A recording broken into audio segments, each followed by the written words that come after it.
Hi hello నమస్తే welcome to మన news. మీ సిద్ధంగా సుదర్శన్. తీన్మామల మిత్రుడు క్యూ న్యూస్ ప్రేక్షకులకి తీన్మామల అభ్యర్థులకి వెల్కమ్. ఇక ఆర్టీఆర్ ప్రిన్స్ మన న్యూస్ స్వాగతం.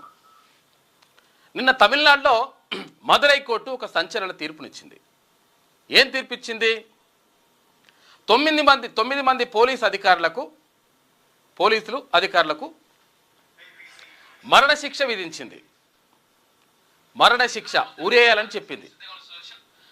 ఎందుకు ఉరేయాలన్నది, ఎందుకు ఆ 9 మందికి మరణశిక్ష విధించాల్సి వచ్చింది అని చెప్పినప్పుడు అక్కడ ఉన్నటువంటి జడ్జి ఎవరైతే మదురై కోర్టులో ఉన్నటువంటి జడ్జి ఎవరైతే ఉంటారో ఆ కేసును విచారిస్తున్న జడ్జి ఒక రకంగా కన్నీళ్లు పెట్టుకున్నాడు, కలత చెందిండు, బాధపడ్డాడు అని చెప్పేసి కూడా ఆయన చెప్పిండు క్లియర్గా. ఎందుకు అట్లా జరిగింది? నిజంగా 9 మంది పోలీసులకు మరణశిక్ష వేయాల్సినటువంటి పని ఏం చేసిండ్రు వీళ్ళు అని చూసుకుంటే లాకప్ డెత్ చేసిండ్రు. మరి లాకప్ డెత్లు రాష్ట్ర వ్యాప్తంగా దేశవ్యాప్తంగా జరగలేవా? మస్తుగా జరిగినాయి కదా, వాళ్ళందరికీ మరణశిక్ష చేయలేదు కదా అని చెప్పేసి అనుకోవచ్చు. వీళ్ళు అత్యంత పాశవికంగా తండ్రి కొడుకులు ఇద్దరిని తీసుకొచ్చి పోలీస్ స్టేషన్ తీసుకొచ్చి బట్టలు ఇప్పేసి ఒకరి ముందర ఒకరిని నిలబెట్టి విపరీతంగా కొట్టి తన్ని తొక్కి దాడి చేసి ఆ తర్వాత వారిని ఆసుపత్రి తీసుకుపోతే ఆసుపత్రిలో తండ్రి కొడుకు ఇద్దరు కూడా చనిపోయినరు. అరే ఎందుకు కొట్టిరు? మరి వీళ్ళు ఎంత తప్పు చేసిండ్రు? ఏమైనా మర్డర్ చేసిరా, మానభంగం చేసిరా, లేకపోతే ఇంకేమైనా చేసిండ్రా? అంత తప్పు ఏం చేసిండ్రు? నిజంగా ఇంత కొట్టాల్సిన అవసరం ఎందుకు వచ్చింది అంటే కోవిడ్ టైంలో 2020లో కోవిడ్ టైంలో రాత్రి 10:30కి వీళ్ళ మొబైల్ షాపు ఉన్నదంటే వాళ్ళకి ఆ మొబైల్ షాపు తెరిచి ఉంచిండ్రు అనేటువంటిది కారణం. రాత్రి 10 గంటలు దాటిన తర్వాత మొబైల్ షాప్ తెరిచి ఉంచిండ్రు అనేటువంటి కారణంతో వాళ్ళని తీసుకొచ్చి పోలీసులు, అందులో ఇన్స్పెక్టర్ ఉన్నాడు, సిఐ ఉన్నాడు, ఎస్ఐ ఉన్నాడు. ఒక ఎస్ఐ చచ్చిపోయాడు. ఇప్పుడు ఇలా ఈ కేసులు ఉన్న ఎస్ఐ ఒక ఆయన చచ్చిపోయాడు. 10 మందికి శిక్ష పడేది ఉండే, ఆయన చనిపోయాడు కాబట్టి ఆ ఒక్కరిని వదిలేసి 9 మందికి శిక్ష చేయాలని చెప్పేసి తీర్పునిచ్చింది మదురై జిల్లా కోర్టు. అంటే మొబైల్ షాపు 10 గంటల తర్వాత తీసి ఉంచడమే వాళ్ళు చేసినటువంటి తప్పు. దానికి లాకప్ డెత్. ఇటువంటి పని చేస్తూ ఉంటారు అనమాట కొంతమంది ఆఫీసర్లు, కొంతమంది అధికారులు, కొంతమంది పోలీసులు. మాకంటే ఎవరు లేరు అనేటువంటి తీరులో కొంతమంది ప్రవర్తిస్తూ ఉంటారు. అందరు కాదు, కొంతమంది నిజాయితీగా పనిచేస్తుంటారు, అది వేరే విషయం. కానీ కొంతమందిగా మాకంటే మించిన మునగాడు లేడు అనేటువంటి తీరులో ప్రవర్తిస్తూ ఉంటారు కొంతమంది పోలీసులు. ఇష్టం వచ్చినట్టుగా నేను చెప్పిందే న్యాయం, నేను చేసిందే అంతే, దీనికి ఎదురు చెప్తే నీ తాట తీస్తాం, నేను చంపేస్తా, నిన్ను లాకప్ డెత్ చేస్తా. ఒక్కొక్క ఆయన అయితే దానిమంటే తుపాకి ఉంటుందిగా, తుపాకి కూడా తీసేసి ఇట్లా పెడుతుంటున్నట. విషయం ఏంటంటే 100% ఏది ఆత్మరక్షణ కోసం, లేకపోతే నీకేమైనా ప్రమాదం జరిగేటప్పుడు ఆ తుపాకీ వాడుకోవాలని చెప్పేసి ఉన్నది. కానీ కొంతమంది ఏం చేస్తున్నట్టు ఇట్లా చేస్తున్నారు అనమాట. మొబైల్ షాపు 10 గంటల తర్వాత తెరిచి ఉంచినటువంటి కారణం చేత తండ్రి కొడుకుని ఇద్దరిని తీసుకుపోయి పోలీస్ స్టేషన్ తీసుకుపోయి ఇష్టం వచ్చినట్టుగా కొట్టి తొక్కి వాళ్ళను రకరకాలుగా దాడి చేసి బట్టలు ఇప్పేసి, తండ్రి కొడుకులై బట్టలు ఇప్పేసి, పెద్దవాళ్ళు, మళ్ళీ చిన్న పిల్లలు ఏం కాదు వాళ్ళు, తండ్రి కొడుకులై బట్టలు ఇప్పి ఎదురెదురుగా నిల్చోబెట్టి వాళ్ళని విపరీతంగా కొట్టి ఆ తర్వాత చనిపోయినారు వాళ్ళు. Lockup death. అందుకని ఈ విషయాలన్నీ కూడా మొత్తం కూడా పరిశీలించినటువంటి కోర్టు 6 సంవత్సరాల పాటు విచారణ జరిపి నిన్న తీర్పునిచ్చింది. ఈ పోలీసులు ఎవరైతే ఉన్నారో, దీనికి కారణమైనటువంటి 10 మంది ఎవరైతే ఉన్నారో 10 మందికి మరణశిక్ష విధించాలని చెప్పేసి నిర్ణయించింది కోర్టు. అయితే ఈ 10 మందిలో ఒక ఎస్ఐ ఆల్రెడీ చనిపోయాడు, అనారోగ్యం కారణంగా ఎస్ఐ చనిపోయాడు కాబట్టి 9 మంది ఉంటే ఆ 9 మందికి మరణశిక్ష విధించి ఉరేయాలని చెప్పింది కోర్టు. అంటే మన దగ్గర కూడా ఏది మరియమ్మ కేసు జరిగింది. మరియమ్మ కేసు జరిగితే ఇప్పుడు ఆ ఎస్ఐ ఉన్నట్టుగా ఎస్ఐని మళ్ళీ తీసుకున్నారు, నడుస్తుంది, అట్లా అయిపోయింది. అంటే విషయం ఏంటంటే 100% ఒకవేళ కొన్ని నిజాలు రాబట్టడానికి కొన్ని మరి 3rd డిగ్రీ ఉపయోగించాలని ఎక్కడ కూడా చట్టంలో లేదు. కాకపోతే ఏంటంటే కొన్ని తప్పనిసరి పరిస్థితుల్లో ఉపయోగిస్తారు, అది వేరే విషయం. కానీ ఈ కారణం ఏంది? ఇది మానభంగం చేసిండా, లేకపోతే ఎవరైనా మర్డర్ చేసి వచ్చిండా అంటే కాదు. జస్ట్ మొబైల్ షాపు 10 గంటల తర్వాత తీసి ఉంచిండు. సరే కోవిడ్ టైంలో తీసి ఉంచొద్దు, అసలు యాక్చువల్గా అది నిబంధనలకు విరుద్ధమే, మనం దాన్ని ఏం సమర్థిస్తలేం. కానీ చంపాల్సినంత తీవ్రత ఉన్నదా అని చెప్పేసి మొత్తం కూడా ఆ కోర్టు విస్మయం వ్యక్తం చేసింది. దీంతో ఉరిశిక్ష వేరే వాళ్ళకి మరణశిక్ష వేస్తేనే కరెక్ట్ అని చెప్పేసి 9 మందికి మరణశిక్ష విధించింది. కాబట్టి పోలీసులు కానీ లేకపోతే ఇంకో అధికారులు కానీ ఇంకెవరైనా కానీ చట్టాన్ని చేతిలోకి తీసుకుంటాం, మేము ఏమైనా చేస్తాం, ఏం చేసినా చెల్లుతుంది అనుకుంటే నిజంగా అసలు యాక్చువల్గా వాళ్ళకి వచ్చేది ఇప్పుడు నేను చంపితే వచ్చిందేం లేదు, వీళ్ళకి పోలీసులకు కూడా వాళ్ళకి వచ్చేదేం లేదు. కానీ అప్పటికప్పుడు ఆవేశంతో తీసుకున్నటువంటి నిర్ణయంతో ఇప్పుడు ఏమైంది, మరణశిక్ష కాడికి వచ్చింది. సరే పడుతుందా పడదా తర్వాత పైకోర్టుకి వెళ్తారా తర్వాత విషయం, కానీ అక్కడికి వచ్చింది. కాబట్టి ఎవరైనా కానీ అధికారులు ఎవరైనా కానీ కొన్ని పరిమితులు ఉంటాయి, కొన్ని లెక్కలు ఉంటాయి, ఆ లెక్కల ప్రకారం నడుచుకుంటే మంచుకుంటుంది అనేటువంటిది ఈ తీర్పు యొక్క సారాంశంగా కనిపిస్తూ ఉంది. మరోవైపు చాలా చోట్ల ఏది ప్రభుత్వ కార్యాలయాల్లో పనిచేసేటువంటి బీసీ ఎంప్లాయీస్ ఎవరైతే ఉంటారో బీసీ ఎంప్లాయీస్ని టార్గెట్ చేస్తున్నారు కొంతమంది అధికారులు. వాళ్ళని టార్గెట్ చేయడం, ప్రమోషన్లు ఉంటే ప్రమోషన్లు ఇవ్వకపోవడం, తర్వాత వాళ్ళకు లూప్ లైన్లో వేయడం, ఏదైనా మంచి పోస్ట్ ఉంటే లేకపోతే ఇంకో దగ్గర ఉంటే అది తీసుకొచ్చి లేదు లేదు ఇంకో గీడేసి అని చెప్పేసి లూప్ లైన్లో వేయడం.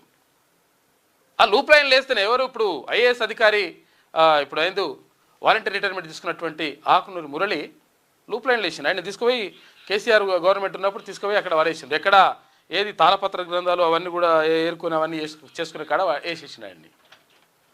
వేస్తే ఇక్కడనే ఉస్మాన్ యూనివర్సిటీ దగ్గర ఉస్మాన్ యూనివర్సిటీ ఉంటుంది కదా, ఉస్మాన్ యూనివర్సిటీ పోలీస్ స్టేషన్ వెనకాల ఉంటుంది ఒకటి, ఆ విభాగంలో వేసిండ్రు. ఏముంది 2-3 రూములు ఉన్నాయి, అన్ని తాళపత్ర గ్రంథాలు కథా కార్ఖానా అవి ఒకటి పుస్తకాలు ఉన్నాయి పాతవి. దాంట్లో వేస్తే నేను ఏం చేయాలి అసలు యాక్చువల్గా నా నాలెడ్జ్ అంతా ఊరికే మొత్తం వేస్ట్ అయిపోతుంది అనేటువంటి బాధ వ్యక్తం చేసిండు ఆకునూరి మురళి. ఆ తర్వాత ఆయన నాలెడ్జ్ను గుర్తించినటువంటి ఆంధ్రప్రదేశ్ ప్రభుత్వం తమ విద్యా విధానాన్ని మొత్తం కూడా సమూల మార్పులు చేయాలని చెప్పేసి ఆయన తీసుకుపోయి అక్కడ పెడితే అప్పుడు జగన్ ప్రభుత్వం ఉన్నప్పుడు కొంతవరకు మార్పులు చేసి వచ్చిండు. ఆ తర్వాత ఇక్కడ విద్యా కమిషన్ చైర్మన్గా నియమించిండ్రు. సరే ఏది ఏమైనప్పటికీ ఆయన ఇచ్చినటువంటి ప్రతిపాదనలన్నీ కూడా అద్భుతమా అంటే సరే కాకపోవచ్చు, కానీ కాకపోతుందంటే కొన్ని మార్పులు చేయడానికి ప్రయత్నం చేసిండు. అంటే విషయం ఏంటంటే ఇట్లా రకరకాలుగా ఆఫీసర్ల విషయంలో జరుగుతూ ఉంటుంది. అది బీసీ ఆఫీసర్ల విషయంలో ఎక్కువగా జరుగుతూ ఉంది. ఎస్సీ ఎస్టీ మైనార్టీలకు కూడా జరుగుతుంది కాబట్టి జరుగుతుంది వాళ్ళకు కూడా. కాకపోతే ఏంటంటే వాళ్ళకు ఒక రకమైనటువంటి రక్షణ కవచం ఇప్పటికే వాళ్ళు తయారు చేసుకున్నారు. కొంతమంది నాయకులు తయారు చేసుకున్నారు, ఒక ప్రత్యేకంగా విభాగాన్ని తయారు చేసుకున్నారు, ఒక రకమైనటువంటి అట్రాసిటీ కేసులు పెడతారనేటువంటి ఒక భయం మాత్రం ఉన్నది కాబట్టి కొంతవరకు తగ్గుతూ ఉంది. అయినా కానీ ఈ ఏసీబీ కేసులలో అవి వీటిలో పట్టించుడు ఎస్సీ ఎస్టీ బీసీలు మైనార్టీలు వీళ్ళే బలైపోతుంటారు ఎక్కువగా. అయితే ఈ బీసీ ఎంప్లాయీస్కి ఇప్పటి వరకు పూర్తిగా రక్షణ కల్పించేటువంటి పరిస్థితి, మేము ఉన్నామనేటువంటి ఒక భరోసా ఇచ్చేటువంటి పరిస్థితి లేదు కాబట్టి వాళ్ళ కోసమే ప్రత్యేకంగా తీన్మాన్ మల్లన్న తెలంగాణ రాజ్యాధికార పార్టీ ఆధ్వర్యంలో బీసీ ఎంప్లాయీస్ ప్రొటెక్షన్ సెల్ని ఏర్పాటు చేసిండు. ఈ బీసీ ఎంప్లాయీస్ ప్రొటెక్షన్ సెల్ ఏం చేస్తుంది అంటే ఇవన్నీ పనులు చేస్తుంది. తెలంగాణ రాజ్యాధికార పార్టీ తీన్మాన్ మల్లన్న గారి సారథ్యంలో బీసీ ప్రభుత్వ ఉద్యోగుల పాలిట అభయ కవచం బీసీ ఎంప్లాయీస్ ప్రొటెక్షన్ సెల్. ఏ వివక్షలకైనా వేధింపులకైనా ఇక చెక్ పెట్టడమే దీని లక్ష్యం. ఏముంటుంది, కార్యాలయాల్లో నిశ్శబ్దంగా సాగుతున్న వివక్ష సాగుతున్నది, ఇక భరించవద్దు. నిశ్శబ్ద వివక్ష కీలక పోస్టుల నుంచి తప్పించి కావాలనే లూప్ లైన్ పోస్టులకు పరిమితం చేస్తుంటారు. పదోన్నతుల్లో అన్యాయం చేస్తుంటారు. అర్హత ఉన్నప్పటికీ కుట్రపూరితంగా సీనియారిటీ జాబితాను తారుమారు చేస్తుంటారు. మానసిక వేధింపులకు గురి చేస్తారు. అగ్రవర్ణ అధికారుల టార్గెటింగ్, కులం పేరుతో కించపరచడం, దూషణలు ఇవన్నీ కూడా జరుగుతూ ఉంటాయి. కక్ష సాధింపు చర్యలు, చిన్న కారణాలకే ఛార్జ్ మెమోలు ఇవ్వడం, అన్యాయంగా సస్పెండ్ చేయడం, పదే బదిలీలు చేయడం, ఇవన్నీ కూడా బీసీ ఎంప్లాయీస్ ఎదుర్కొంటున్నటువంటి చాలా సమస్యలు, ప్రధానమైనటువంటి సమస్యలు. ఇది కేవలం ఆరోపణ కాదు, కళ్ళ ముందు కనిపిస్తున్న నగ్న సత్యం. ప్రొఫెసర్ జయశంకర్ అగ్రికల్చర్ యూనివర్సిటీ మే 2025 బీసీ కమిషన్ సమావేశంలో వెలుగు చూసిన వాస్తవం ఏంటంటే చూడండి, బీసీ ఉద్యోగులకు పదోన్నతులు దక్కకుండా సీనియారిటీ జాబితాను కూడా కుట్రపూరితంగా తారుమారు చేసేసారు. ఇక్కడ ఇంటర్మీడియట్ బోర్డు హైదరాబాద్లో ఉన్నది, బోర్డ్ ఆఫ్ ఇంటర్మీడియట్. ఇక్కడ అగ్రవర్ణ అధికారుల కక్ష సాధింపు, బీసీ ఎస్సీ ఎస్టీ ఉద్యోగుల పట్ల వివక్ష చూపిస్తూ ఉన్నారు. అకారణంగా ఛార్జీ మెమోలు జారీ చేయడం, వేధింపులకు గురి చేయడం, ఇదంతా కూడా నడుస్తున్నది కథ. వీటన్నిటిపై ఉక్కుపాదం మోపడానికే మన కొత్త ఆయుధం వస్తుంది, అదే బీసీ ఎంప్లాయీస్ ప్రొటెక్షన్ సెల్. మీరు ఇక ఒంటరి కాదు, చాలామంది ఏమనుకుంటారంటే అసలు యాక్చువల్గా బీసీలకు ఎవరు లేరుగా, అసలుగా మనం పట్టించుకుంటాడు ఎవడు, మనకు ఎవరిని రక్షణ నిలిచాడు ఎవడు, అసలు చెప్పుకుందామంటే ఎవరు మనుషులు లేరు అనేటువంటి ఒక ఫీలింగ్లో ఉండే బీసీ ఉద్యోగులు ఇప్పుడు అవసరం లేదు. మీరు ఒంటరి కాదు, మీ వెనక ఒక మహాసైన్యం ఉంది. తెలంగాణ రాజ్యాధికార పార్టీ ఆధ్వర్యంలో తీన్మన్మల్ల గారి సంకల్పంతో బీసీ ప్రభుత్వ ఉద్యోగుల హక్కుల రక్షణ కోసం జన్మించిన బ్రహ్మాస్త్రం ఏంటిదంటే బీసీ ఎంప్లాయీస్ ప్రొటెక్షన్ సెల్. అగ్రవర్ణ అధికారుల అహంకారాన్ని చట్టబద్ధంగా ఎదుర్కొనేందుకు సిద్ధమైన చారిత్రక వేదిక ఇది. దీనికి సారథ్యం వహిస్తుండే తీన్మన్మల్లన్న. మన హక్కులను కాపాడే 4 ఉక్కు స్తంభాలు బీసీ ఉద్యోగుల ఆత్మగౌరవం. ఎట్లా? డైరెక్ట్ హెల్ప్ లైన్, ఫిర్యాదుల కోసం. ఒకవేళ మీరు ఫిర్యాదు చేయాలనుకుంటే, ఏమైనా చెప్పాలనుకుంటే ప్రత్యేక నెంబర్ మరియు వాట్సాప్ సదుపాయం, క్షణాల్లో స్పందన వాట్సాప్ సదుపాయం ఉన్నది. ఈ నెంబర్ కూడా నేను చెప్తాను ఇప్పుడు తర్వాత. జిల్లా స్థాయి కమిటీలు, ఏది ప్రతి జిల్లాలో కోఆర్డినేషన్ కమిటీ, పాదయాత్ర ద్వారా క్షేత్రస్థాయి తక్షణ పరిష్కారం కూడా ఉంటుంది ఉద్యోగులకి. ఇక బలమైన లీగల్ టీం, పార్టీ తరఫున అనుభవజ్ఞులైన లాయర్లు, డిపార్ట్మెంట్ ఎంక్వైరీలు, కోర్టు కేసుల్లో ఉచిత సహాయం కూడా అందించడానికి రెడీగా ఉన్నారు. ప్రభుత్వాలపై ఒత్తిడి, సాక్ష్యాధారాలతో ప్రధాన కార్యదర్శి అంటే సిఎస్, చీఫ్ సెక్రటరీ ఉంటాడు కదా, మరియు మంత్రులకు ఫిర్యాదు చేసి రాజీ లేని పోరాటం చేస్తుంది బీసీ ఎంప్లాయీస్ ప్రొటెక్షన్ సెల్. మీ ఉద్యోగానికి ఎటువంటి ముప్పు లేదు. అరే ఉద్యోగం పోతుందేమో, ఎవడన్నా చూస్తాడేమో, ఏమైనా అవుతుందేమో, ఇటువంటి టెన్షన్ పడుతుంటారు. అటువంటి టెన్షన్ అవసరం లేదు. ఫిర్యాదులు అత్యంత గోప్యంగా ఉంటుంది. ఫిర్యాదు ఏముంటుంది? సురక్షిత ఫిర్యాదు. హెల్ప్ లైన్కు మీ మెసేజ్ ద్వారా లేదా డిజిటల్ ప్లాట్ఫామ్ ద్వారా సమాచారం పంపించాలి. ఇప్పుడు నెంబర్ చెప్తాను నేను. గోప్యమైన విశ్లేషణ, మీ పేరు వివరాలు ఎవరికీ తెలియకుండా లీగల్ టీం ద్వారా ఆధారాలు లోతైన పరిశీలన కూడా ఉంటుంది. చట్టపరమైనటువంటి దాడి, మీ గుర్తింపును దాచిపెట్టి సిస్టమ్ తరఫున అధికారులపై నేరుగా చట్టపరమైన రాజకీయ ఒత్తిడి తీసుకొస్తాం. మీరు బయటకు వచ్చి మాట్లాడాల్సిన అవసరం లేదు, మీ తరఫున యుద్ధం మేం చేస్తాం అని చెప్తా ఉంది బీసీ ఎంప్లాయీస్ ప్రొటెక్షన్ సెల్. కాబట్టి మరి ఏం చేయాలి దీనికి? నాడు నిస్సహాయత, నేడు రాజ్యాధికార పార్టీ అండగా ఉన్నది. ఒంటరిగా పోరాడితే అధికారుల కక్ష సాధింపుకు బలి కావాల్సి వస్తుంది. ఖరీదైన కోర్టు ఫీజులు, ఆర్థిక భారం భరించలేకపోతాం. సీనియారిటీ కోల్పోయి లూప్ లైన్లో మగ్గడం, ఇటువంటివి ఉంటాయి. ఇక భయంతో సర్దుకుపోవడం, ఇవన్నీ కూడా జరుగుతాయి. అయితే బీసీ ప్రొటెక్షన్ సెల్ తోడుంటే మీ గుర్తింపు గోప్యంగా భద్రంగా ఉంటుంది. ఉచిత, అత్యంత తక్కువ ఖర్చుతో బలమైన లీగల్ ఎయిడ్ ఉంటుంది. హక్కుగా రావాల్సిన ప్రమోషన్ల సాధన, అన్యాయం చేసే అధికారులపై సిస్టమ్ ద్వారా రివర్స్ అటాక్ కూడా ఉంటుంది. బరాబర్ నకరాలు చేసి ఇష్టం వచ్చినట్టుగా నేను ఇష్టం వచ్చినట్టు ప్రవర్తిస్తా, మొత్తం కూడా అన్యాయం చేస్తా, ఏం చేసుకుంటూ చేసుకోపో అంటే నీ పని చేసే బాధ్యత కూడా తీసుకుంటుంది బీసీ ఎంప్లాయీస్ ప్రొటెక్షన్ సెల్. అన్నీ కూడా ఉన్నాయి. ఇది కేవలం ఆరంభం మాత్రమే. లక్ష్యం శాశ్వత పరిష్కారం. ఏమేమి ఉంటుంది? టార్గెట్లు 3 ఉన్నాయి. ప్రత్యేక రక్షణ చట్టాలు, ఎస్సీ ఎస్టీ అట్రాసిటీ చట్టం తరహాలో బీసీ ఉద్యోగులకు రక్షణ కల్పించేలా ప్రత్యేక ప్రభుత్వ ఉత్తర్వులు జీవో సాధించడం ఒకటి. రెండోది గ్రీవెన్స్ రిజిస్టర్, ప్రతి ప్రభుత్వ కార్యాలయంలో బీసీ ఉద్యోగులకు ఫిర్యాదుల కోసం ఒక ప్రత్యేక రిజిస్టర్ చేసేలా పోరాటం. ఇక టార్గెట్ 3 పూర్తి అవగాహన, సర్వీస్ రూల్ రాజ్యాంగం కల్పించిన హక్కులపై అన్ని జిల్లాల ఉద్యోగ సంఘాల్లో పూర్తి స్థాయి అవగాహన సదస్సులు కూడా ఏర్పాటు చేయడం ఈ బీసీ ఎంప్లాయీస్ ప్రొటెక్షన్ సెల్ చేస్తుంది. ఒకవేళ ధైర్యంగా ముందుకే అడిగేయండి, అడుగు ముందుకే వేయండి ధైర్యంగా. ఎట్లా? న్యాయం వైపు నిలబడండి. BC employees protection cell help line number కావాలని ఇప్పుడు ఇందాక అనుకున్నాం కదా, 9866524314, 9866524314. ఈ నెంబర్కి వెంటనే నెంబర్ని సేవ్ చేసుకోండి. బీసీ ఉద్యోగులంతా వాట్సాప్ ద్వారా మీ సమస్యలను పంచుకోండి. మీ హక్కుల కోసం మేమున్నాం. తెలంగాణ రాజ్యాధికార పార్టీ తీన్మన్మల్లన్న భరోసా ఇస్తా ఉన్నాడు బీసీ ఎంప్లాయీస్ ప్రొటెక్షన్ సెల్. ఇది ఒక రక్షణ కవచంలాగా నిలబడుతుంది. ఎందుకంటే అన్యాయంగా ఇష్టం వచ్చినట్టుగా మనల్ని వేధించడం, ఇష్టం వచ్చినట్టుగా లూప్ లైన్లో వేయడం, ఇష్టం వచ్చినట్టుగా ప్రమోషన్లు ఆపేయడం, మరి అయ్యా జాగీర్ లెక్క చేస్తూ ఉంటే బరాబర్ గిరిగీసి కొట్లాడి దేనికైనా రెడీ అంటా ఉంది బీసీ ఎంప్లాయీస్ ప్రొటెక్షన్ సెల్. కాబట్టి మేమున్నాం మీకోసం, బరాబర్ మీ తరఫున కొట్లాడడానికి, బరాబర్ మీకు అండగా నిలవడానికి 100% మీకు ఒక రక్షణ కవచం ఉన్నది అని చెప్పేసి గుర్తుంచుకోండి. కాబట్టి ఇక BC employees, SC ST employees, తర్వాత వీళ్ళందరూ కూడా భయపడాల్సిన అవసరం లేదు. ఇప్పుడు ఇక 100% మీ తరఫున కొట్లాడడానికి మేమున్నాం అని చెప్తా ఉన్నారు తీర్మాన్ మల్లన్న.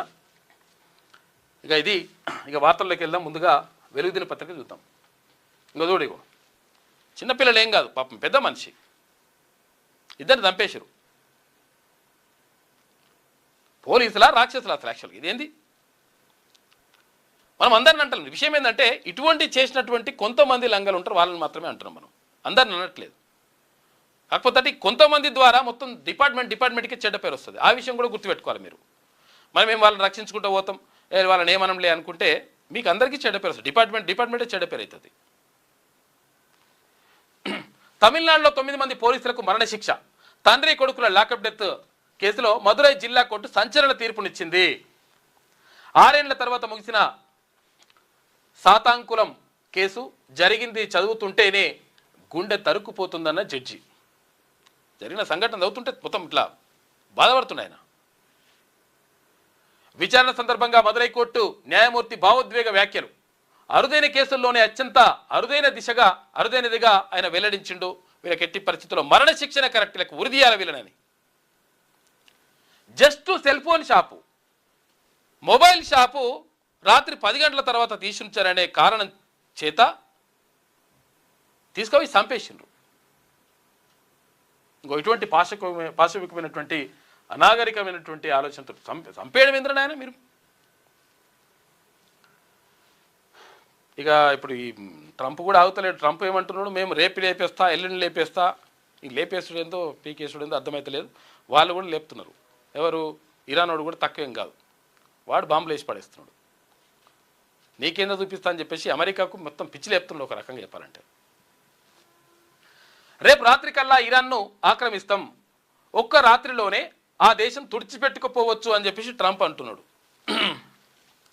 ఆ దేశ మౌలిక సదుపాయాలపై భీకర దాడులు చేస్తాం, ఇరాన్కు విధించిన గడువు పొడిగింపు లేదు, అక్కడ చిక్కుకున్న మా వెపన్ సెక్షన్ ఆఫీసర్ను కాపాడుకున్నాం, మేము ప్రయోగించిన వేల విమానాల్లో ఒకటి మాత్రమే కోల్పోయాం. ఒకటే కూలిపోయింది అంటుండగా చూసుకోయిగా, మొన్ననే 2 కూలిపోయినాయి.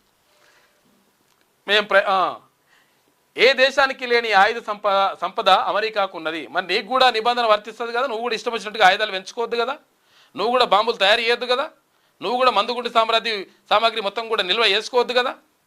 ఐక్యరాజ్య సమితి ఏం చెప్తున్నది? ఐక్యరాజ్య సమితిలో ఉన్నటువంటి దేశాలు మరి దీనిపైన కూడా మాట్లాడాలి కదా. అంటే మేమేం చేసినా నడిచిపోతున్నట్టు అట్లా నడుస్తుంది కథ. ఇక 4 బాంబర్లు 13 రెస్క్యూ ఎయిర్క్రాఫ్ట్లతో ఆపరేషన్ చేపట్టాం.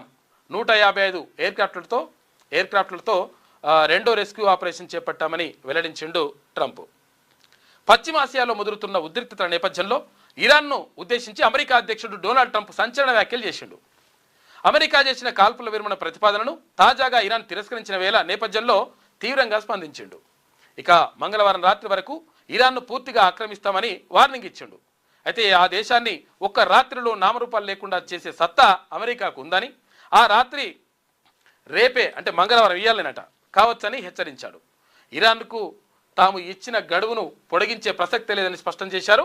ఇక వైట్ హౌస్లో ఈస్టర్ వేడుకల సందర్భంగా ట్రంప్ మాట్లాడుతూ, నేను చాలా నిరాశకు గురయ్యాను, ఇరాన్ భారీ మూల్యం చెల్లించుకోక తప్పదు, ఆ దేశాన్ని ఒక రాత్రిలోనే మట్టి పెట్టగలం, రేపు రాత్రికి ఆ దేశం మొత్తం తుడిచిపెట్టుకపోవచ్చు, ఆ దేశంలోని పవర్ ప్లాంట్లు, వంతెనలు, కీలక మౌలిక సదుపాయాలపై భీకర దాడులు చేస్తాం, హార్మోజ్ జలసంధిని వెంటనే తెరవకపోతే వారు నరకాన్ని చూడడం ఖాయమని చెప్పేసి తీవ్రస్థాయిలో మండిపడ్డాడు.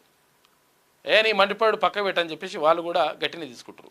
పాకిస్తాన్ తర్వాత చైనా కొన్ని దేశాలు వేసి ఆపుర నాయన కనీసం 45 రోజులు ఈ ఏంటిది కాల్ప విరమణ ఆపండి, బాంబులు యుద్ధం వద్దు అని చెప్పేసి చెప్పిరట. పాకిస్తాన్ ఇదంతా పక్కకు పెట్టరా బాబు, అదంతా నడవది, మొత్తం బంద్ చేయమని, అక్కడ యుద్ధం బంద్ చేయమని మేము బంద్ చేస్తాం, ఇవి నకరాలు వద్దు, 45 రోజులు బంద్ చేసి మళ్ళీ ఇదంతా వద్దు అని చెప్పేసి ఇరాన్ అంటుందట. సీజ్ ఫైర్కు ఒప్పుకోం, సీజ్ ఫైర్ అంటే యుద్ధం ఆపడానికి, 45 రోజుల కాల్ప విరమణకు నో చెప్పింది ఇరాన్. తాత్కాలిక విరామంతో ప్రయోజనం ఉండదని కామెంట్ చేసింది. యుద్ధం శాశ్వతంగా ఆపేయాల్సిందేనని డిమాండ్ చేసింది. ఇందుకోసం అమెరికాకు 10 షరతులు పెట్టింది. హార్మూజ్పై కొత్త ప్రోటోకాల్ కోసం పట్టుబడుతుంది ఇరాన్.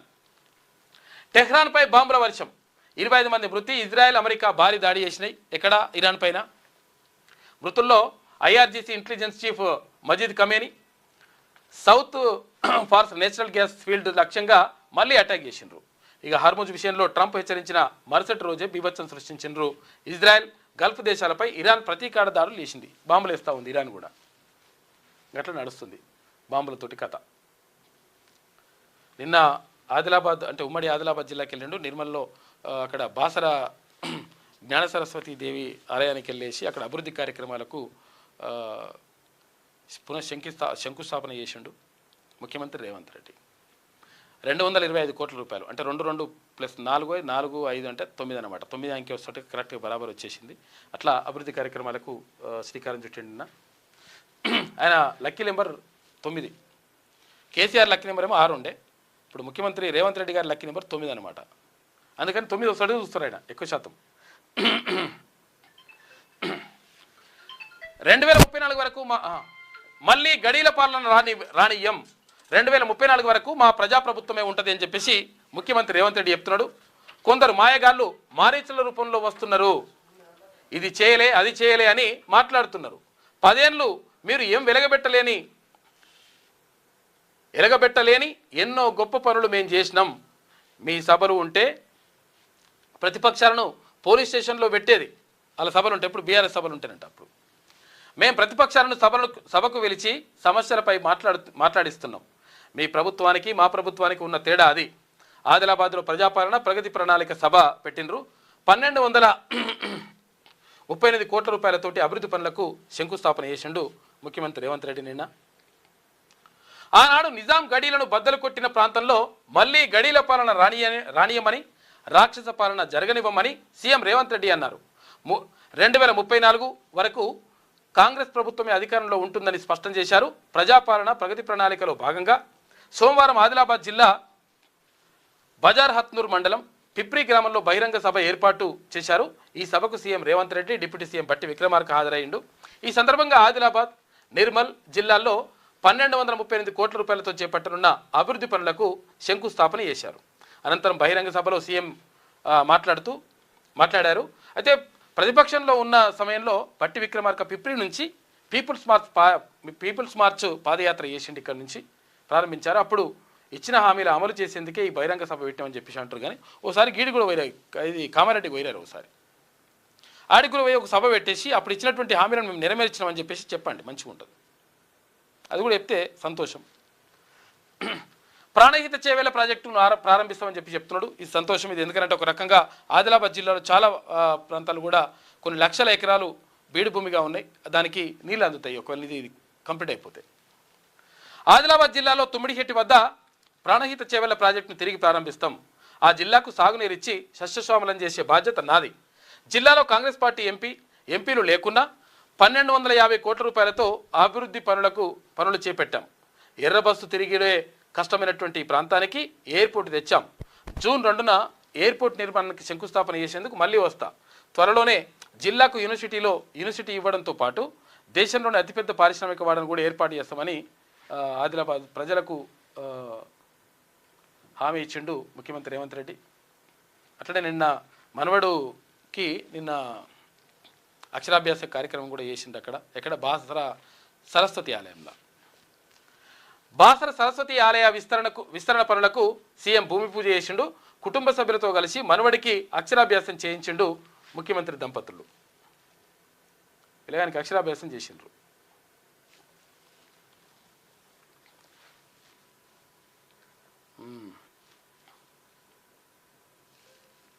ఇక సీజ్ ఫైర్కి ఒప్పుకోమని చెప్పి చెప్తా ఉన్నది అమెరికా. ఇక్కడ ఇజ్రాయెల్ భారీ దాడి చేసింది. ఎక్కడికక్కడ నడుస్తూ ఉంది అది కథ. గద్దరే తెలంగాణ జాతిపిత అని చెప్పేసి ఎవరు ప్రొఫెసర్ కంచెలయ్య అంటున్నాడు. రాష్ట్ర ప్రభుత్వం అధికారికంగా ప్రకటించాలి. తెల్లాపూర్ పునరుజ్జీవ సభలో ప్రొఫెసర్ కంచెలయ్య డిమాండ్ చేసిండు. లేకపోతే రాష్ట్రం శాశ్వతంగా నష్టపోవచ్చు. ఒక్క తూటా దిగిన గాంధీ జాతిపిత అయితే 6 బుల్లెట్లు దిగిన గద్దర్ జాతిపిత ఎందుకు కాడు అని చెప్పేసి సీఎం సీటు కన్నా ఆ హోదా ఎంతో గొప్పదని చెప్పేసి కామెంట్ చేసిండు కంచెలయ్య. అంటే తూటాలు తిరిగితేనే జాతిపిత అవుతారా అంటే ఇప్పుడు కంచెలయ్య గారి ఉద్దేశం ఏందో మరి. అంటే ఎన్ని తూటాలు తిరిగితే అట్లనట్ట లెక్క. మరి చచ్చిపోయిన వాళ్ళది మనం గద్దర్ని తక్కువ అంచనా వేయడం కాదు. 100% గద్దర్ 100% ఆయన ఒక రకమైనటువంటి పోరాటం చేసిండు, ఆయన ఒక రకమైనటువంటి చైతన్యం తీసుకొచ్చిండు, అది వేరే విషయం. ఒక తూట దిగితే జాతిపిత అయ్యిండు గాంధీజీ అంటే 6 తూటాలు దిగిన గద్దరు జాతిపిత ఎందుకు కాడు అని చెప్పేసి అడుగుతున్నాడు. అంటే తూటాల ఆధారంగానే జాతిపితం చేస్తారనేటువంటిది మరి కంచైలయ్య గారు సమాధానం చెప్పాలి దీనికి. ఎన్ని తూటాలు తింటే అంత అన్ని, మరి ఎక్కువ చాలా తూటాలు తిరిగి చచ్చిపోయారు కొంతమంది, వాళ్ళ పరిస్థితి ఏంది? అంటే తూటాలు తీయకుంటే ఇక అట్లా కాదన్నట. దానికి కంచైలయ్య గారు సమాధానం చెప్పాలి.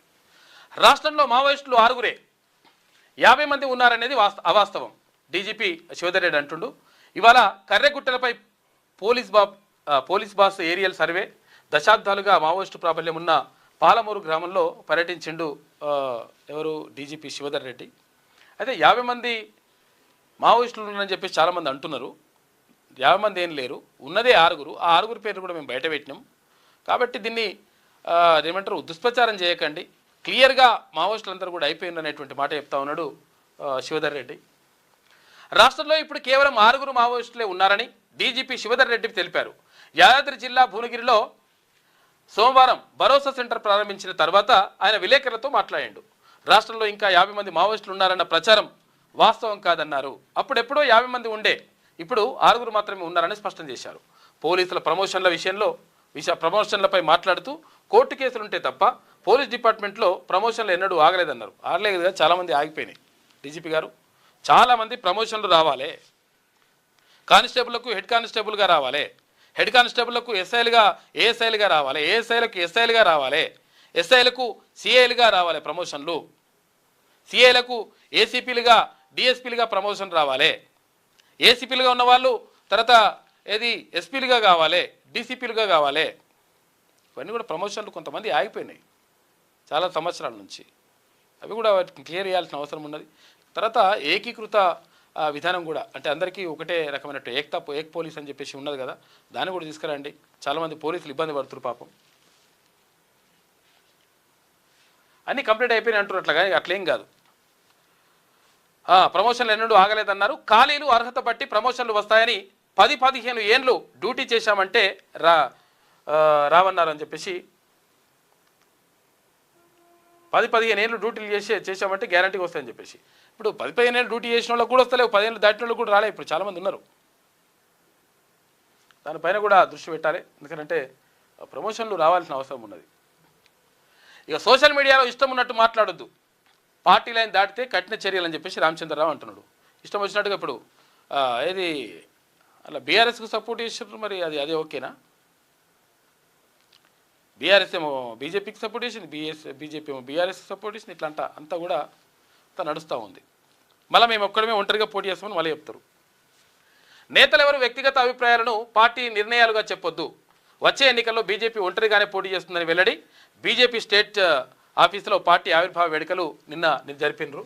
బీజేపీకి మంచి కార్యకర్తలు ఉన్నారు నిజంగానే, కానీ నాయకులు బరాబర్ లేక ఇదంతా పరిశాన్ అవుతుంది. అది ఇంపార్టెంట్. నాయకులు అంటే రాష్ట్ర నాయకత్వం కానీ మొత్తం జాతీయ నాయకత్వం కానీ రాష్ట్ర నాయకత్వం మీద ఫోకస్ పెట్టి ఒక ప్రత్యేకంగా తీసుకుంటే అది వేరే ఉంటుంది లెక్క. అదేం లేదు, కార్యకర్తలు ఉన్నారు, కింది స్థాయి నాయకులు కూడా ఉన్నారు, కానీ పైన మంచిగా లేదు వ్యవస్థ. ఇప్పుడు మీరేమో హైదరాబాద్ దాటరా ఎక్కువ, హైదరాబాద్ దాటకపోతే ఎట్లయితే లెక్క? ప్రతి జిల్లా తిరగాలి, జిల్లాలో ఉన్నటువంటి సమస్యలు తెలుసుకోవాలి, అక్కడ ప్రజలు ఎదుర్కొంటున్నటువంటి బాధలు కష్టాలు అవన్నీ కూడా తెలుసుకొని దానిపైన మాట్లాడాలి, దానిపైన ఉద్యమాలు చేయాలి, పోరాటం చేయాలి. ఇవన్నీ చేస్తే కదా ప్రజల్లో ఒక రకమైన నమ్మకం వస్తుంది. మేము హైదరాబాద్లోనే కూర్చుంటామంటే కాదు లెక్క. అనంతపురానికి 70 టీఎంసీలు మళ్లించాం, వచ్చే పుష్కరాలలోపు పోలవరం పూర్తి చేసి తీరుతాం అని చెప్పేసి ఏపీ సీఎం చంద్రబాబు చెప్తున్నాడు. గోదావరి జలాలను కృష్ణానదితో కలిపినాం. చూసినావా, కృష్ణానదిలో కలపడం అంటే కుట్ర అన్నట్టు ఒక రకంగా ఇది. గతంలో ఎన్నడూ లేని విధంగా రాయలసీమకు నీళ్ళు ఇచ్చాం, రాష్ట్ర సాగునీటి కష్టాలకు పోలవరంతో శాశ్వత పరిష్కారం అని చెప్పేసి వెల్లడిస్తున్నాడు. పోలవరం కంప్లీట్ చేస్తా అంటున్నాడు. ఇక్కడనేమో మా భద్రాచలంలో మా మండలాలు, మా ఊర్లు, అంటే తెలంగాణకు సంబంధించినటువంటి ఊర్లు చాలా మునిగిపోతున్నాయి. దాని గురించి మాట్లాడాడు ఆయన. మళ్ళా తెలంగాణ ప్రభుత్వం మాట్లాడాలి దాని గురించి.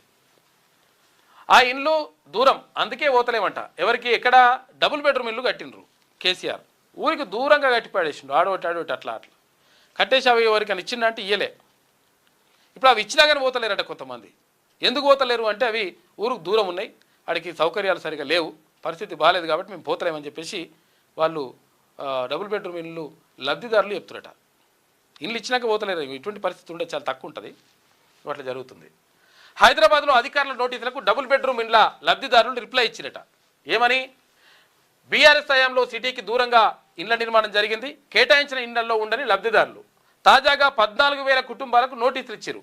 ఎందుకు ఉంటలేరు అట్లా మీరు ఇండ్లల్లో అని తాళాలు వేసి వచ్చిరట. తీసుకున్నారు, తాళాలు వేసి వచ్చారు. 10 కిలోమీటర్ల పరిధిలో ఇండ్లు కేటాయించే యోచనలో ప్రభుత్వం ఉందంట, దూరం ఉన్నదని పోతలేరట. గత బీఆర్ఎస్ ప్రభుత్వం హైదరాబాద్ సిటీకి దూరంగా నిర్మించిన డబుల్ బెడ్రూమ్ ఇండ్లలో ఉండేందుకు లబ్ధిదారులు ముందుకు రావడం లేదు. ఈ క్రమంలో తాళాలు వేసి వెళ్లిన సుమారు 14,000 కుటుంబాలకు ఇటీవల రెవెన్యూ అధికారులు నోటీసులు ఇవ్వగా తాము పనిచేసే చోటుకు దూరంగా ఉండడం వల్లే ఉండలేకపోతున్నామని 5,000 మంది లబ్ధిదారులు రిప్లై ఇచ్చిరట. దీంతో అలాంటి వారికి 10 కిలోమీటర్ల పరిధిలో అందుబాటులో ఉన్న ఇండ్లను కేటాయించేందుకు రాష్ట్ర ప్రభుత్వం కసరత్తు చేస్తున్నది. గత ప్రభుత్వం సిటీలోని పేదల కోసం ఔటర్ రింగ్ రోడ్డు సమీపంలోని కొల్లూరుతో పాటు రాంపల్లి, మహేశ్వరం, కుత్బులాపూర్లో డబుల్ ఇండ్లను శాంక్షన్ చేసిన సంగతి తెలిసిందే. కానీ అలా ఓతలేనట ఇళ్లకు. అది గ్రౌండ్ వాటర్ గరళం అంటే ఏంటిది? ఓహో గరళ గంట నువ్వు అంటే మాకులు మంట అని చెప్పేసి పాట ఉంటుందిగా. గరళం అంటే విషాన్ని ఇక్కడ దాచుకుంటాడు కాబట్టి గరళాగంటుడు అంటారు. అంటే కంఠంలో విషాన్ని దాచుకున్నవాడు శివుడు. అయితే ఏమవుతుందంటే ఇక్కడ గ్రౌండ్ వాటర్, భూగర్భ జలాలు ఉంటాయి కదా, అవి విషపూరితంగా మారిపోయినాయి. ఎందుకు విషపూరితమైనవి అంటే మొత్తం కూడా రసాయనాలు. ఫార్మా కంపెనీలు, అడ్డమైన ఫార్మా కంపెనీలు అవి పెట్టేసి ఆ కెమికల్స్ ఉంటాయి కదా, చాలా ప్రాణాంతకమైనటువంటి కెమికల్స్ని వాటిని బోర్లలేసి లోపలికి పంపిస్తారు. ఆ విషయాన్ని వాడు ఎక్కడనో వ్యర్థాలను ఎక్కడనో దానికి చేయాల్సి ఉంటుంది, డిమాలిష్ చేయాల్సి ఉంటుంది. అది చేయకుండా చాలామంది లంగరు మొత్తం బోర్లేసి లోపలికి పంపిస్తారు. లోపలికి పంపిస్తే అక్కడ ఉన్నటువంటి కొన్ని కిలోమీటర్ల మేర భూగర్భ జలాలన్నీ కూడా రసాయనాలన్నితోటి నిండిపోయి విషంగా మారుతున్నాయి నీళ్లు. అవి తాగితే మనం ఏమనుకుంటాం, బోరేస్తే మన దగ్గర ఉన్నదా ఇంకా అనుకుంటాం. కానీ ఎన్నో కిలోమీటర్ల దూరం ఉన్నటువంటి ఆ ఫార్మా కంపెనీల ఆ కెమికల్స్ మనకు వచ్చేసి విషంగా మారిపోతున్నాయి. ఆ పరిస్థితి ఉంది. గ్రేటర్ హైదరాబాద్, సంగారెడ్డి, మేడ్చల్ జిల్లాలో నైట్రేట్ కోరలు జోగులాంబ గద్వాలలో 2,000 దాటిన టీడీఎస్ రాష్ట్ర ప్రభుత్వానికి భూగర్భ జలవనరుల శాఖ నివేదిక ఇచ్చింది. చూసుకోరిగా ఎందుకు ఫార్మా కంపెనీ వద్దంటే ఇటు ఇందుకు కూడా వద్దు. ఇందుకే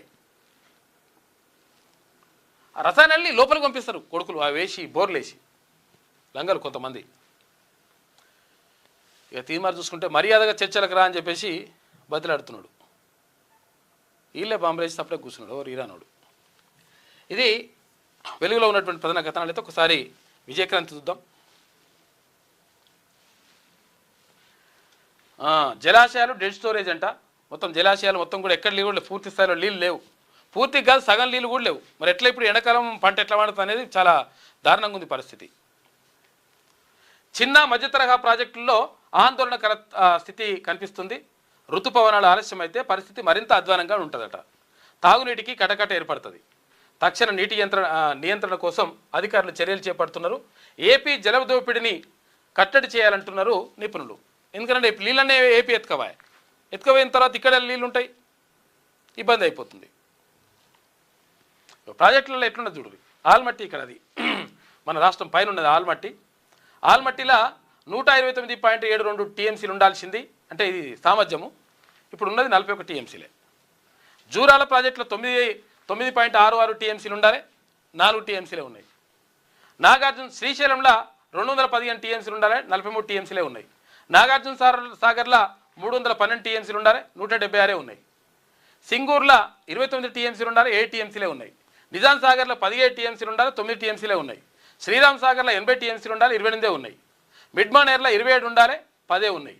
లోయర్ మానేర్లో 24 ఉండాలి, 6 ఉన్నాయి. కడెంలో 4 టీఎంసీలు 4.70 టీఎంసీలు ఉండాలి, 2 టీఎంసీలే ఉన్నాయి. శ్రీపాద ఎల్లంపల్లిలో 20 టీఎంసీలు ఉండాలి, 11 టీఎంసీలే ఉన్నాయి. ఏడ కూడా సగం కూడా లేవు నీళ్ళు. చాలా దారుణంగా ఉంది పరిస్థితి. రోజు రోజుకు వేసవి తీవ్రత పెరుగుతుండటంతో రాష్ట్రంలోని ప్రధాన, చిన్న, మధ్య తరహా జలాశయాలపై ప్రభావం పడుతుంది.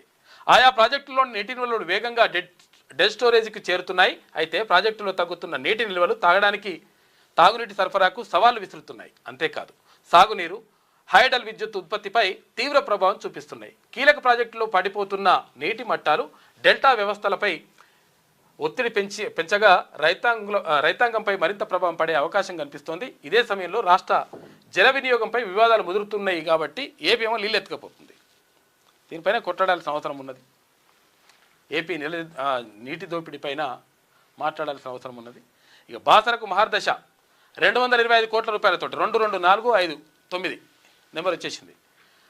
కోట్ల రూపాయలతోటి ఆలయ పునర్నిర్మాణం. బాసర ఆలయ పునర్నిర్మాణ పనులకు శంకుస్థాపన చేస్తున్న CM Revanth Reddy, deputy CM Bhatti Vikramarka, మంత్రులు అందరూ కూడా నిన్న కార్యక్రమం నడిచింది. గడీల పాలన రానిచ్చేది లేదు, మళ్ళీ వచ్చేది మా ప్రభుత్వమే, అది ప్రజలు నిర్ణయిస్తారు. ఆదిలాబాద్కు పారిశ్రామిక వాడ. జిల్లాలో 1238 కోట్ల రూపాయలతో అభివృద్ధి పనులు. జూన్ 2న విమానాశ్రయానికి శంకుస్థాపన చేస్తా. పిప్రి బహిరంగ సభలో సీఎం రేవంత్ రెడ్డి మాట్లాడాడు. నాటి పాదయాత్రతో ప్రజలకు దగ్గరైన అని చెప్పేసి డిప్యూటీ సీఎం భట్టి విక్రమార్క. దళారుల దందా. 200 ఎకరాల కోహిడా మార్కెట్ భూమిపై రేవంత్ రెడ్డి కన్ను. 3000 కోట్ల రూపాయల విలువైన భూమిని అనుయాయులకు కట్టబెట్టే కుట్ర అని చెప్పేసి ఒక వార్త కనిపిస్తుంది. ఎవరు ఇది? మాజీ మంత్రి హరీష్ రావు ఆరోపిస్తున్నాడు. నిర్మాణానికి స్థలంతో పాటు 350 కోట్ల రూపాయలున్న పనులెందుకు చేయడం లేదు? కోర్టు వివాదాల్లో ఉన్న దిల్ భూములను ప్రత్యామ్నాయంగా ఎలా ఇస్తారు? రామ్దాస్పల్లిలో 1200 ఎకరాలను నిషేధిత జాబితాలో పెట్టారు.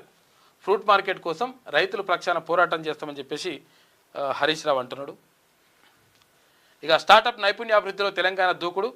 టీ హబ్, టాస్క్, వి హబ్తో ఇన్నోవేషన్ ఎకో సిస్టమ్ బలోపేతం అవుతుందంట. గ్లోబల్ ఇన్నోవేషన్ కేంద్రంగా రాష్ట్రం తయారవుతుంది. ఇక 10న లేబర్ ఆఫీస్ ముట్టడి అని చెప్పేసి ఆర్టీసీ జేఏసీ వెల్లడించింది. ఆర్టీసీ జేఏసీ 100% లేబర్ ఆఫీస్ని ముట్టడిస్తామని చెప్తున్నారు వాళ్ళు. ఇక సింహము సింగిల్గానే వస్తుందట. సింగిల్గానే అంటారు, మళ్ళీ కలిసి పంచుకుంటారు మళ్ళీ పదవులు. జిహెచ్ఎంసీ ఎన్నికల్లో 3 మేయర్ స్థానాలు గెలుస్తాం. రాష్ట్రంలో బీజేపీకి మంచి రోజులు రానున్నాయి. తెలంగాణలో డబుల్ ఇంజన్ సర్కార్కు రావాలి. పార్టీలో ఎవరు బహిరంగంగా మాట్లాడొద్దు. బీజేపీ ఆవిర్భావ దినోత్సవంలో రాష్ట్ర చీఫ్ రామచంద్రరావు మాట్లాడిండు. గజ్వెల్లో బీఆర్ఎస్ బంద్ ప్రశాంతంగా జరిగిందంట. డిపో వద్ద ఆర్టీసీ బస్సును అడ్డుకున్న పార్టీ శ్రేణులు, భారీ ర్యాలీ నిర్వహించిన నాయకులు, కార్యకర్తలు. మధ్యాహ్నం నుంచి తెరుచుకున్న దుకాణాలు. క్యాంప్ ఆఫీస్పై కాంగ్రెస్ దాడి సిగ్గుచేటు అని చెప్పేసి బీఆర్ఎస్ నేతలు వంటేరు ప్రతాప్ రెడ్డి, తర్వాత మాదాసు అంటున్నటువంటి మాట. గజ్వెల్ మొత్తం ఇక ఉన్న కాంగ్రెస్ వాళ్ళు పోయి ఇలా టీఆర్ఎస్ వాళ్ళు వచ్చింది. నిన్న యుద్ధం శాంతి. ఇరాన్పై విరుచుకుపడిన ఇజ్రాయెల్, అమెరికా. ఇక ఐఆర్జీసీ ఇంటెలిజెన్స్ చీఫ్ మజీద్ కమేనీ సహా 35 మంది చనిపోయారట. ఇజ్రాయెల్పై ఇరాన్ ప్రతీకార దాడులు చేసింది. ఇరాన్, అమెరికాకు మధ్య పలు దేశాలు మధ్యవర్తిత్వం వహించినాయి. ఏది? పాకిస్తాన్, కొన్ని దేశాలు కలిసి 45 రోజుల పాటు కాల్పుల విరమణకు ప్రతిపాదనలు పెట్టినాయి. శాంతి స్థాపనకు ముషాయిదా పంపితే అమెరికా ఇరాన్కు చేరేసింది. ఇరాన్ అంటుంది, నేను 45 రోజులు నేనెందుకు ఊరుకుంటారా బాబు, ఊరుకుందామంటే మొత్తం బంద్ చేద్దాం, ఏది యుద్ధాన్ని ఆపేద్దాం, ఆపేస్తాం అనేటువంటి హామీ ఏంటి? అది దానికి ఓకే, కానీ ఈ 45 రోజులు బంద్ చేద్దాం, 10 రోజులు బంద్ చేద్దాం అంటే కుదరదని చెప్తున్నది. ఏది? ఇరాన్ చెప్తున్నది. తమిళనాడు తండ్రి కొడుకుల లాకప్ డెత్ కేసులో సంచలనం. 9 మంది పోలీసులకు ఉరిశిక్ష ఇచ్చిండ్రు.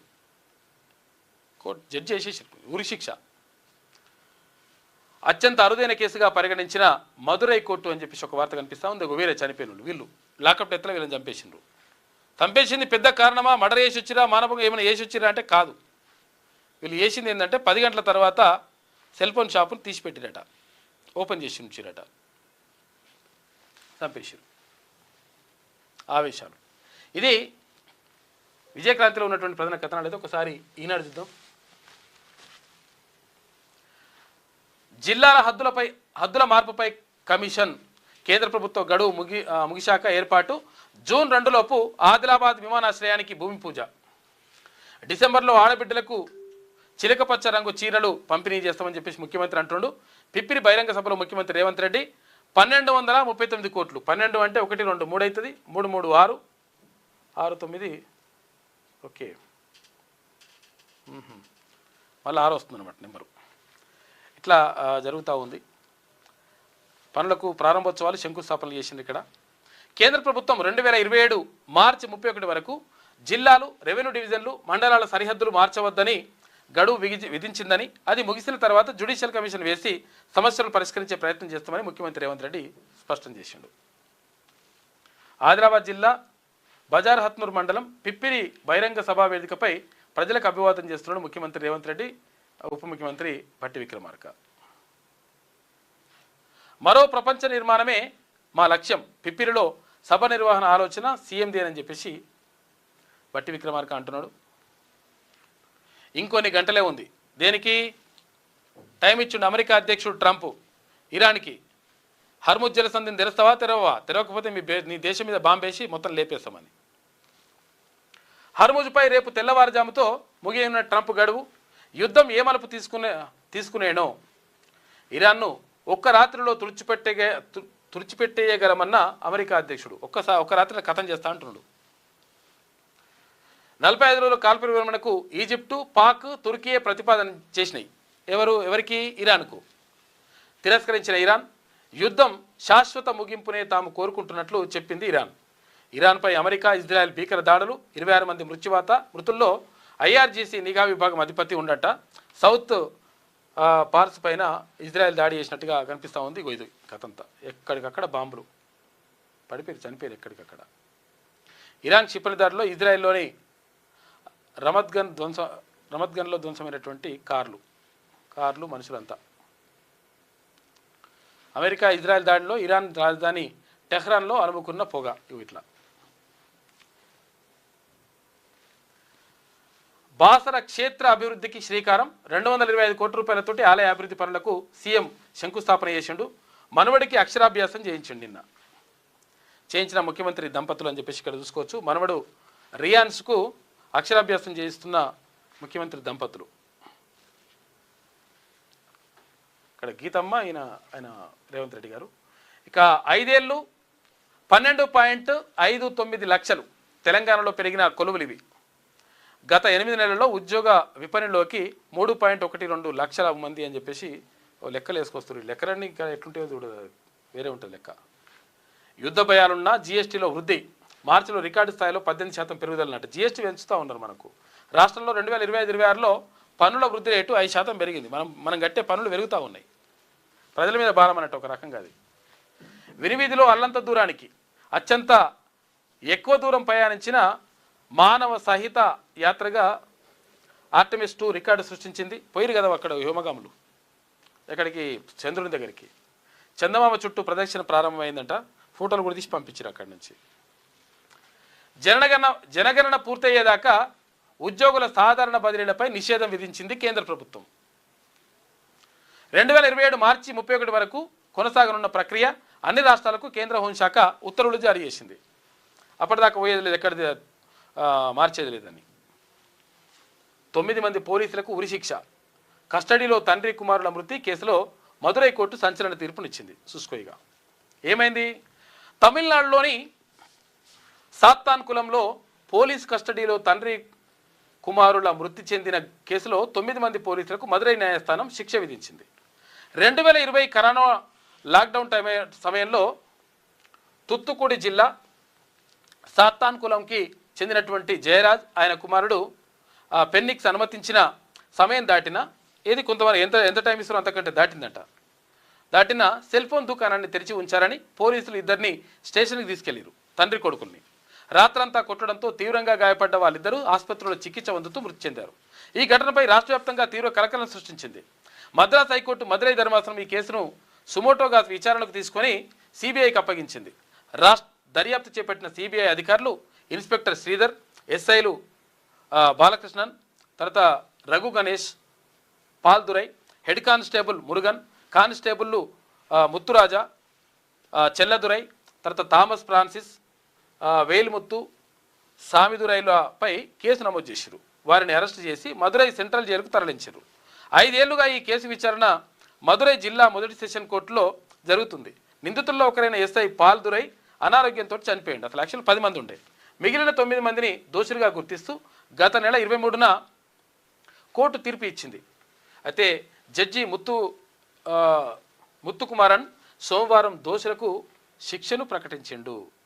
ఇది సాధారణ నేరం కాదు. ఈ సందర్భంగా జడ్జి మాట్లాడుతూ ఇది సాధారణ నేరం కాదన్నారు.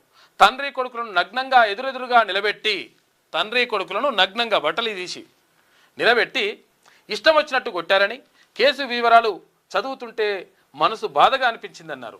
దోషులకు జీవిత ఖైదు శిక్ష భయాన్ని కలిగించదని, మరణశిక్ష విధించడమే సరైనదని తెలిపారు.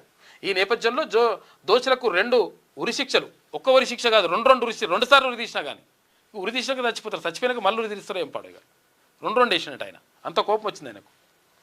2 ఉరిశిక్షలు విధిస్తున్నట్లు పేర్కొన్నారు. మొదటి దోషి అయినటువంటి ఇన్స్పెక్టర్ శ్రీధర్కు విధించిన 84 లక్షల జరిమానా మిగిలిన వారికి విధించిన జరిమానాతో కలిపి మొత్తం 1,04,00,000 రూపాయలు ఎవరి ఆ తల్లి ఇప్పుడు చనిపోయారు కదా వాళ్ళ కుటుంబానికి ఇవ్వాలని, ఫినిక్స్ తల్లికి ఇవ్వాలని ఉత్తర్వులు జారీ చేశారు. ఏమిటి కస్టడీ మరణాలు కేసు అని చెప్పేసి మొత్తం కూడా దీనిపైన విచారణ జరుగుతూ ఉంది. ఇది కథ. వీళ్ళిద్దరిని చంపేసారు పాపం.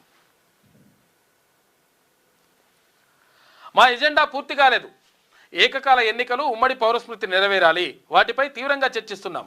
మహిళా రిజర్వేషన్ల అమలుకు కట్టుబడి ఉన్నామని చెప్పేసి ప్రధానమంత్రి నరేంద్ర మోడీ చెప్తా ఉన్నారు. అస్సాంలోని బార్పేట ఎన్నికల సభలో కమలం గుర్తుతో ప్రధాని మోడీ ప్రచారం నిర్వహిస్తున్నాడు. కేంద్ర సహకారంతోనే రాష్ట్రంలో అభివృద్ధి. భాజపా ఆవిర్భావ దినోత్సవ కార్యక్రమంలో రామచంద్రరావు మాట్లాడాడు. పార్టీ గీతం దాటి ఎవరు కూడా మాట్లాడొద్దని హెచ్చరించిండు. బకాయిలు చెల్లించారా లేదా? బోధనా రుసుములపై ప్రతి విద్యార్థి నుంచి స్వీయ ధృవీకరణ స్వీకరించాలని యోచిస్తున్న రాష్ట్ర సర్కార్. హైకోర్టు మధ్యంతర ఉత్తర్వులపై నెలాఖరుకు కౌంటర్ దాఖలు చేయాలని చెప్పేసి ఈ హైకోర్టులో ఉన్నటువంటి ఆ జడ్జి ఏందో మరి ఆయన ఏమని చెప్పిండంటే, ఫీజు రియంబర్స్మెంట్ ఉంటుంది కదా, ఈ ఫీజు రియంబర్స్మెంట్ ఉంటుందనే కొంతమంది పేద విద్యార్థులు తల్లిదండ్రులు పేద విద్యార్థులని ఏది ప్రైవేటు కాలేజీలలో చేర్పిస్తారు.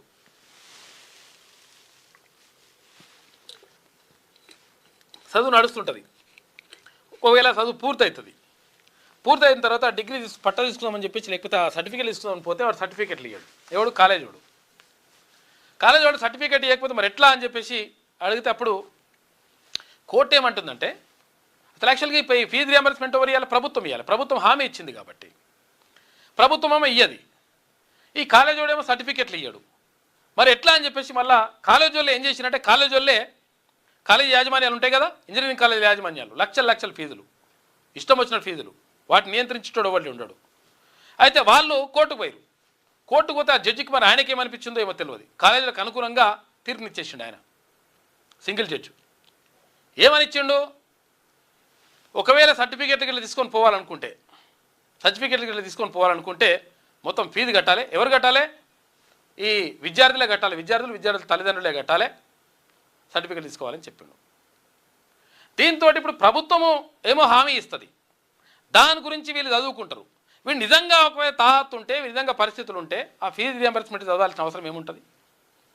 అయితే ఇప్పుడు తల్లిదండ్రుల మీద తర్వాత పిల్లల మీద భారం పడతా ఉంది. మరి ఇంకా ఇప్పుడు డబుల్ బెంచ్ తర్వాత ఇంకా ఏం ధర్మాసనం గిట్ల ఏమన్నా తీసుకుంటుందేమో చూడాలి మరి. కానీ లేకపోతే ఇప్పుడైతే సింగిల్ బెంచ్ జడ్జి అయితే మొత్తం కూడా ప్రైవేట్ కాలేజీల యాజమాన్యాలకు ఒత్తాసు పలికినట్టుగా ఇచ్చిందనేటువంటి ఆరోపణలు ఉన్నాయి. మరి ఇదేందో కథ. ఇప్పుడు పిల్లలకు ఎవరు ఇవ్వాలి? ప్రభుత్వానికి చెప్పాలి, ఆదేశాలు జారీ చేయాలి. ప్రభుత్వం మరి మీరు హామీ ఇచ్చిండ్రు, ఆ ఫీజు రియంబర్స్మెంట్ ఏందో చెల్లించండి, ఆ పిల్లలకు సంగతి ఏందో చూడురు అని చెప్పేసి అనాలి. అట్లా అనకుండా ఫీజులు పిల్లలే కట్టుకోవాలి. పిల్లలు ఏడికెళ్ళి కడతారు? కట్టలేకనే కదా ఇప్పుడు ఫీజు రియంబర్స్మెంట్ చదివింది. ఇట్లా నడుస్తుంది కథ. దీనిపైన ప్రభుత్వం కూడా ఆలోచిస్తున్నది. పైసలు 7,500 కోట్ల రూపాయలు ఏది అవునాయట 2021-22లోనే నుంచి ఇప్పటి వరకు 7,500 కోట్లు ప్రభుత్వమే ఇస్తలేదు. ఇక్కడ ఇబ్బంది పడుతున్నారు అంటే విద్యార్థులు తల్లిదండ్రులు పడుతున్నారు, విద్యార్థులు పడుతున్నారు. మీరు తీర్పులు మంచిగానే ఇస్తారు. ఇప్పుడు ఇది ఏం తీర్పు అని చెప్పేసి చాలామంది విమర్శిస్తున్నారు. ఇక డిజిటల్ చెల్లింపుల వివరాల సేకరణకు కసరత్తు. చట్టం తెచ్చే విషయమై అధ్యయనానికి సీఎస్ చైర్మన్గా కమిటీ. వినోద పన్ను వేసేందుకు స్థానిక సంస్థలకు అవకాశం కల్పించడంపై పరిశీలన. నివేదికకు 60 రోజుల గడువు. రియల్ టైం డేటా మార్పిడికి రేవ్1 పోర్టల్ ఏర్పాటు పన్ను ఎగువేతను అడ్డుకునేందుకు ప్రభుత్వం ప్రయత్నం చేస్తుందని చెప్పేసి ఒక వార్త కనిపిస్తూ ఉంది. ఇగో చంద్రుడి దగ్గరగా నాసా వ్యోమగానం ఒక భూమి నుంచి రికార్డు దూరంలో వెళ్ళేదంట. అక్కడ ఏమైనా ఆయిల్ ఆనవాళ్ళు కనిపిస్తున్నాయని చెప్పేసి అడుగుతున్నట ఎవరు, ట్రంప్. దాని మీద పడ్డది ఆయనకు మొత్తం. వినువీధుల్లో అల్లంత దూరానికి అత్యంత ఎక్కువ దూరం పయనించిన మానవ సహిత యాత్రగా ఆర్టెమిస్ 2 రికార్డు సృష్టించింది. చందమామ చుట్టూ ప్రదక్షిణ చేసిరట. ఫోటోలు కూడా పంపించారు. ఒరాయన్ నుంచి ఆర్టెమిస్ 2 హ్యోమగాములు తీసినటువంటి చంద్రుడి చిత్రం ఇట్లున్నదంట. పంపించారు, ఫోటోలు కూడా పంపించారు. యుద్ధ భయాలున్నా జిఎస్టీలో వృద్ధి నడిచిపోయిందట. ఇది ఈనాడులో ఉన్నటువంటి ప్రధాన కథనాలతో ఒకసారి ఆంధ్రజ్యోతి చూద్దాం. జాబిల్లి చెంతకు ఆర్టెమిస్ 2 ఇక్కడ భూమి నుంచి రికార్డు స్థాయి దూరానికి చేరుకున్న ఓరియన్ హ్యోమనౌక అని చెప్పేసి ఒక వార్త కనిపిస్తూ ఉంది. ఓరియన్ హ్యోమనౌక కిటికీ నుంచి తీసిన చంద్రుడి ఫోటో ఇదంట. దీన్ని నాసా విడుదల చేసింది. ఒక్క రోజులో ఇరాన్ను అంతం చేస్తా, ఆ దేశాన్ని ఒక్క రాత్రిలో ఆక్రమించుకోగలం, ఆ పని ఇవాళ రాత్రే జరగవచ్చు అని చెప్పేసి మరి చెప్తున్నాడు. మరి ఇవాళ ఏందో మంగళవారం చమురు ధర పైకి పోతా ఉంది. బ్యారెల్ $111. లైట్ క్రూడ్ ధరను ఒకేసారి $19.50 పెంచేసిందట సౌదీ అరేబియా. ఇక్కడ ఎయిర్వేన్ ఆచూకీ మా అధికారులే లీక్ చేశారని చెప్పేసి ట్రంప్ అంటున్నాడు. రాక్షసులను మళ్ళీ రానివ్వం. గత ప్రభుత్వ హయాంలో భార్యాభర్తలు ఇద్దరు మాట్లాడుకునే పరిస్థితి ఉండేది కాదు, ఎందుకంటే ఫోన్ ట్యాపింగ్ చేశారు కాబట్టి. ఇప్పుడు ప్రజలంతా స్వేచ్ఛగా బతుకుతున్నారు. 6 గ్యారెంటీల్లో కొన్ని అమలు, దశల వారీగా అన్నీ చేస్తామని చెప్పేసి ముఖ్యమంత్రి అంటుండు. తుమ్మిడిహెట్టి వద్ద ప్రాణహిత చేవెల నిర్మిస్తాం. ఈసారి బతుకమ్మ పండుగకు చిలకపచ్చ చీర ఇస్తారట. పిప్రి బహిరంగ సభలో ముఖ్యమంత్రి రేవంత్ రెడ్డి కాంగ్రెస్ సీఎంల కృషి మీ ఖాతాలోనేనా? పినరయి వ్యాఖ్యలపై రేవంత్ 6 పేజీల లేఖ రాసిందంట. ఇవాళ కేరళకు రేవంత్ 4 రోడ్ షోలలో పాల్గొంటాడట ముఖ్యమంత్రి. ఈ పాల్గొనడేమో కాదు, ఈడ కూడా చూడరు. మరి ఇక్కడ బీసీలకు ఇచ్చినటువంటి హామీ ఏమైందో. 225 కోట్ల రూపాయలతో శ్రీకారం. బాసర ఆలయ పనులకు సీఎం రేవంత్ రెడ్డి భూమి పూజ చేసిండు. చదువులమ్మ సన్నిధిలో మనమడికి ఓనమాలు దిద్దించిండు ముఖ్యమంత్రి. పాలిటెక్నిక్ విద్యార్థులకు ఇంజనీరింగ్ కాలేజీలో ఇంటర్న్షిప్ అంట. జేఎన్టీయూ అనుబంధ గుర్తింపు పొందిన కాలేజీలో 25 పాలిటెక్నిక్లుగా అనుసంధానం. ఓటర్ల అప్పీళ్లపై ట్రిబ్యునల్కు గడువు విధించలేం. వాటి విధి విధానాల ఖరారుకు కమిటీ. పశ్చిమ బెంగాల్ తుది అనుబంధ ఓటర్ల జాబితా వెల్లడి గడువు కూడా నేటిదాకా అని చెప్పేసి ఒక వార్త కనిపిస్తూ ఉంది. నేను తప్పుకోవాలని ఇంకెవరైనా దరఖాస్తు చేస్తారా? అన్నింటిపై ఒకేసారి నిర్ణయం తీసుకుంటా. ఢిల్లీ మద్యం విధానం కేసు విచారణలో జస్టిస్ స్వర్ణకాంత శర్మ వ్యాఖ్యలు చేసినట. తదుపరి విచారణ ఈ నెల 13కు వాయిదా వేసిండ్రు. స్వయంగా వాదనలు వినిపిస్తానని చెప్పేసి కేజ్రీవాల్ అంటున్నాడు. శంషాబాద్లో రన్వేపై ఆగిన చార్టర్ ఫ్లైట్, ఈ ప్రమాదాలు జరిగిపాడవుతున్నాయి. ఇంక ఇది నయం, ఇంకా ఏం కాలే. ఇంకా 5 విమానాలు రాకపోకలకు అంతరాయం ఏర్పడ్డది. వైసీపీ విష వ్యూహాలు. వీకెండ్ కామెంట్పై రాద్ధాంతం. ఎండి రాధాకృష్ణపై వైసీపీ నేతలు దూషణలు. ఇవాళ ఏబిఎన్ ఆంధ్రజ్యోతి ఆఫీసుల ముట్టడికి పిలుపునిచ్చిరట. మావిగన్ నుంచి దృష్టి మరల్చే ప్రయత్నం అని చెప్పేసి రాసుకొచ్చింది ఏది ఆంధ్రజ్యోతి. అమరావతికి ఆమోదం. ఆంధ్రప్రదేశ్ రాజధానిగా చట్టబద్ధ రక్షణ ప్రక్రియ సంపూర్ణం. రాష్ట్రపతి ముర్ము ఆమోద ముద్ర వేసింది. గెజిట్ నోటిఫికేషన్ కూడా జారీ అయిపోయింది. చురుగ్గా జమిలీ పౌరస్మృతి. జమిలీ ఎన్నికలు పెట్టకండి అసలు. యాక్చువల్గా పెడదామంటారు కానీ దీనివల్ల మన నష్టమే జరుగుతుంది. అప్పుడప్పుడు ఎలక్షన్స్ ఉంటే కొంచెం వరకు భయం భక్తులతో ఉంటాయి ప్రభుత్వాలు. ఎన్నికలు లేవనుకో ఇష్టం వచ్చిన నిర్ణయాలు తీసుకుంటారు. 5 ఏళ్ళ దాకా మమ్మల్ని ఎవరు ఏం చేయాలని. అమలు దిశగా ముందడుగు వేస్తాం. బీజేపీ 47వ వార్షికోత్సవంలో ప్రధాని మోడీ వ్యాఖ్యలు. వీటిపై జోరుగా చర్చలు జరుగుతున్నాయని వెల్లడి. ఇక డబుల్ ఇంజన్ సర్కార్ ఏర్పాటే లక్ష్యం. బీజేపీ ఆవిర్భావ వేడుకల్లో రామచంద్రరావు మాట్లాడిండు. ఇక మేలో ముహూర్తం అంట. ఎన్నికల టీం ఏర్పాటు దిశగా అడుగులు. 5 రాష్ట్రాల ఎన్నికల తర్వాత రాష్ట్ర కేబినెట్ పునర్వ్యవస్థీకరణ. ఇది మంత్రివర్గ విస్తరణ జరుగుతుందట. మంత్రుల శాఖల్లో భారీ మార్పులు వస్తాయి. పలు కీలక శాఖల్లో కూడా మార్పులు వచ్చే అవకాశం ఉందంట. ఒకరిద్దరిని తప్పిస్తారని ప్రచారం జరుగుతుంది. ఎవరిని? మంత్రులల్లా. బీసీ కోటాలో డిప్యూటీ సీఎంగా పీసీసీ చీఫ్ మహేష్ కుమార్ గౌడ్ని తీసుకుంటారని కూడా చర్చ జరుగుతుందట. పొన్నం ప్రభాకర్ గౌడ్కిగా టీపీసీ చీఫ్ పగ్గాలు అప్పగించే యోచన ఉందని ఈమె క్వశ్చన్ మార్క్ తోటి వేసింది. గ్యారంటీ చెప్పలేము అవి. పార్టీ ప్రభుత్వ పదవుల్లోనూ భారీ ప్రక్షాళన జరుగుతుందని చెప్పేసి ఒక వార్త కనిపిస్తూ ఉంది. ఇది ఆశ్చర్యార్థకంతో వేసింది కాబట్టి క్లియర్గా అవును అని చెప్పలేము దాన్ని. 5 రాష్ట్రాల ఎన్నికల ఫలితాల తర్వాత తెలంగాణపై కాంగ్రెస్ అధిష్టానం దృష్టి పెట్టనుందా? మంత్రివర్గ పునర్వ్యవస్థీకరణలతో పాటు మంత్రుల శాఖల్లోనూ భారీగా మార్పులు చోటు చేసుకోనున్నాయా? కొత్త వారికి చోటు దక్కే అవకాశం ఉందా? ఈ ప్రశ్నలకు అవుననే అంటున్నాయి కాంగ్రెస్ వర్గాలు. ఆ వర్గాల సమాచారం ప్రకారం రాష్ట్ర క్యాబినెట్లోనూ ప్రభుత్వ పార్టీ పదవుల్లోనూ మే నెలలో భారీ ప్రక్షాళన చోటు చేసుకునే అవకాశాలు కనిపిస్తున్నాయట. రాష్ట్రంలో రేవంత్ రెడ్డి ప్రభుత్వం ఏర్పడి 2.5 ఏళ్లు పూర్తయిన సంగతి తెలిసిందే.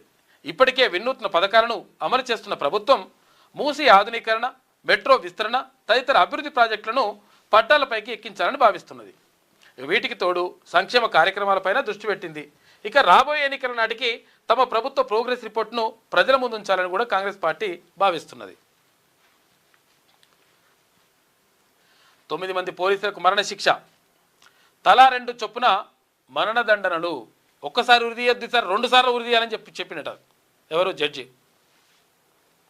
తమిళనాడులోని సాత్తాన్కులం తండ్రి కొడుకుల లాకప్ డెత్ కేసులో మదురై కోర్టు సంచలన తీర్పునిచ్చింది. బాధిత కుటుంబానికి ఆ 9 మంది 1,40,00,000 రూపాయలు ఇవ్వాలని చెప్పింది. 1,40,00,000 రూపాయలు ఇవ్వాలి, మళ్ళాలకు ఇచ్చి చచ్చిపోవాలి. పరిహారం చెల్లించాలనే ఆదేశం. పాశవికంగా కొట్టడంతోనే కోవిడ్ నిబంధనలను ఉల్లంఘించడమే పెద్ద నేరమైంది. ఇలాంటి కేసులో కఠిన శిక్ష అవసరం. యావజ్జీవ శిక్ష వేస్తే భయం లేకుండా పోతుంది. అరుదైన కేసుల్లోనే అత్యంత అరుదైనది ఇది. తీర్పు పాఠంలో జడ్జి కీలక వ్యాఖ్యలు చేసిండు. 2020లో నమోదైన కేసు 6 ఏళ్ల పాటు విచారణ జరిగింది. లాస్ట్ కేసు 2 సార్లు ఉరి తీయాలని, చంపినోళ్ళను మళ్ళా దంపాలని చెప్తున్నాడు. అంత కసిగా చెప్పేసిండు జడ్జి. కేంద్ర హోంశాఖ కార్యదర్శి మా ముందు హాజరవ్వాలి. ఠాణాల్లో సీసీ కెమెరాల విషయమై సుప్రీంకోర్టు ఆదేశాలు జారీ చేసింది. చురుగ్గా జమిలీ పౌరస్మృతి అమలు దిశగా ముందడుగు వేస్తాం అని చెప్పేసి ప్రధానమంత్రి అంటుండు. డబుల్ ఇంజన్ సర్కార్ ఏర్పాటే లక్ష్యం. బీజేపీ ఆవిర్భావ వేడుకల్లో రామచంద్రరావు అంటున్నాడు. ఏగో యాక్చువల్గా కొంతమంది పిచ్చి పనుల వల్ల ప్రాణాల మీదకి వస్తుంది. ఇట్లా ప్రాణాల మీదకి వస్తే ప్రాణమే పోతుంది. ఈ ఫేస్బుక్లు, ఇన్స్టాగ్రాములు ఇలా లైకులు కొట్టి సూపరు డూపర్, ఓహో సూపర్ ఉన్నావు, నువ్వు అందంగా ఉన్నావు, మంచిగా ఉన్నావు, కలర్ సూపరు, నీ స్టైల్ సూపరు, నీ ఫోటో సూపర్ అనగానే కథం దన్మని పడిపోతారు. పడిపోయి అంతను పోయిందంటే పోతే పట్టుకొచ్చారు. మళ్ళీ పట్టుకొచ్చేటప్పుడు వాడికి భర్త కోపం వచ్చేసి పొడి చంపాడు. చంపడం కరెక్ట్ కాదురా నాయన ఎవడైనా కానీ. ఇగో ప్రియుడితో ఆగ్రహంతో పోలీసుల సమక్షంలోనే భార్యను చంపిండట. సదాశివపేటలో ఘటన జరిగింది. ఫేస్బుక్ ఫ్రెండ్ తోటి వెళ్ళిపోయింది భార్య. ఫేస్బుక్లో పరిచయం అయిపోయి వెళ్ళిపోతుందట. ఇక వీళ్ళు కూడా ఇటువంటి పని, ఇది మంచి పని అదేమన్నా. కాకపోతే చంపడాన్ని మనం సమర్థిస్తలేం, అది కరెక్ట్ కాదు. కానీ ఫేస్బుక్లో పరిచయమైన తోటి వెళ్ళిపోయిందట. చర్చలలో ప్రియుడితో ఉన్నట్టు గుర్తింపు. కానిస్టేబుల్తో అక్కడికి వెళ్ళిండు భర్త. భార్యాభర్తల మధ్య గొడవ జరిగింది. అంతా కలిసి కారులో జహీరాబాద్కు వస్తున్నారట. డ్రైవర్ పక్క సీట్లో కూర్చున్నాడు. ఎక్కడ డ్రైవర్ పక్క సీట్లో ఎవరు కానిస్టేబుల్ కూర్చున్నాడు. వెనక సీట్లో భార్య, భర్త, ప్రియుడు ముగ్గురు కూర్చున్నారట వెనక సీట్లో కార్లా. అదను చూసి కత్తితో భార్య కవిత గొంతు కోసిన భర్త సిద్ధారెడ్డి అని చెప్పేసి ఒక వార్త కనిపిస్తాం. ఇది కథ. ఫేస్బుక్లో పరిచయం అయితే వెళ్ళిపోయిందట ఈమె. తనను పిల్లలను వదిలేసి భార్య ప్రియుడితో వెళ్ళిపోయిందన్న కోపంతో ఆమెపై కక్ష పెంచుకున్న భర్త పోలీసుల సమక్షంలోనే ఆమె గొంతు కోసి దారుణంగా చంపేశాడు. భార్యను వెతికేందుకు కానిస్టేబుల్తో కలిసి అతడు కారులో వెళ్ళగా ప్రియుడితో ఆమె దొరికిపోయింది. దీనికి సంబంధించి స్థానిక ఠాణాలో భార్యాభర్తల మధ్య వాగ్వాదం కూడా చోటు చేసుకుంది. ఈ క్రమంలో ఇట్లా జరిగిందట కథ. చంపేయడాన్ని ఎవరు కూడా సమర్థిస్తలేదు. కాకపోతే ఈమె చేసిన పని కూడా ఆలోచించుకోవాలి. సావు మీదకి వచ్చే ఫేస్బుక్లో పరిచయమైన తోటి వెళ్ళిపోయాయి, లేచిపోయింది. ఇది ఆంధ్రజ్యోతిలో ఉన్నటువంటి ప్రధాన కథనాలు. అయితే ఒకసారి చిన్నటి తెలంగాణ చూద్దాం. మహిళలకు 33% కోటా మంచిదే. చట్టసభల్లో వారికి ఆ కోటా అమలు కావాల్సిందే. కానీ ఆ కోటాలో బీసీ మహిళలకు ఎన్ని సీట్లు ఇస్తారో స్పష్టత రావాలి. అందుకే ఓబీసీలకు చట్టసభల్లో చట్టబద్ధత కల్పించాలి.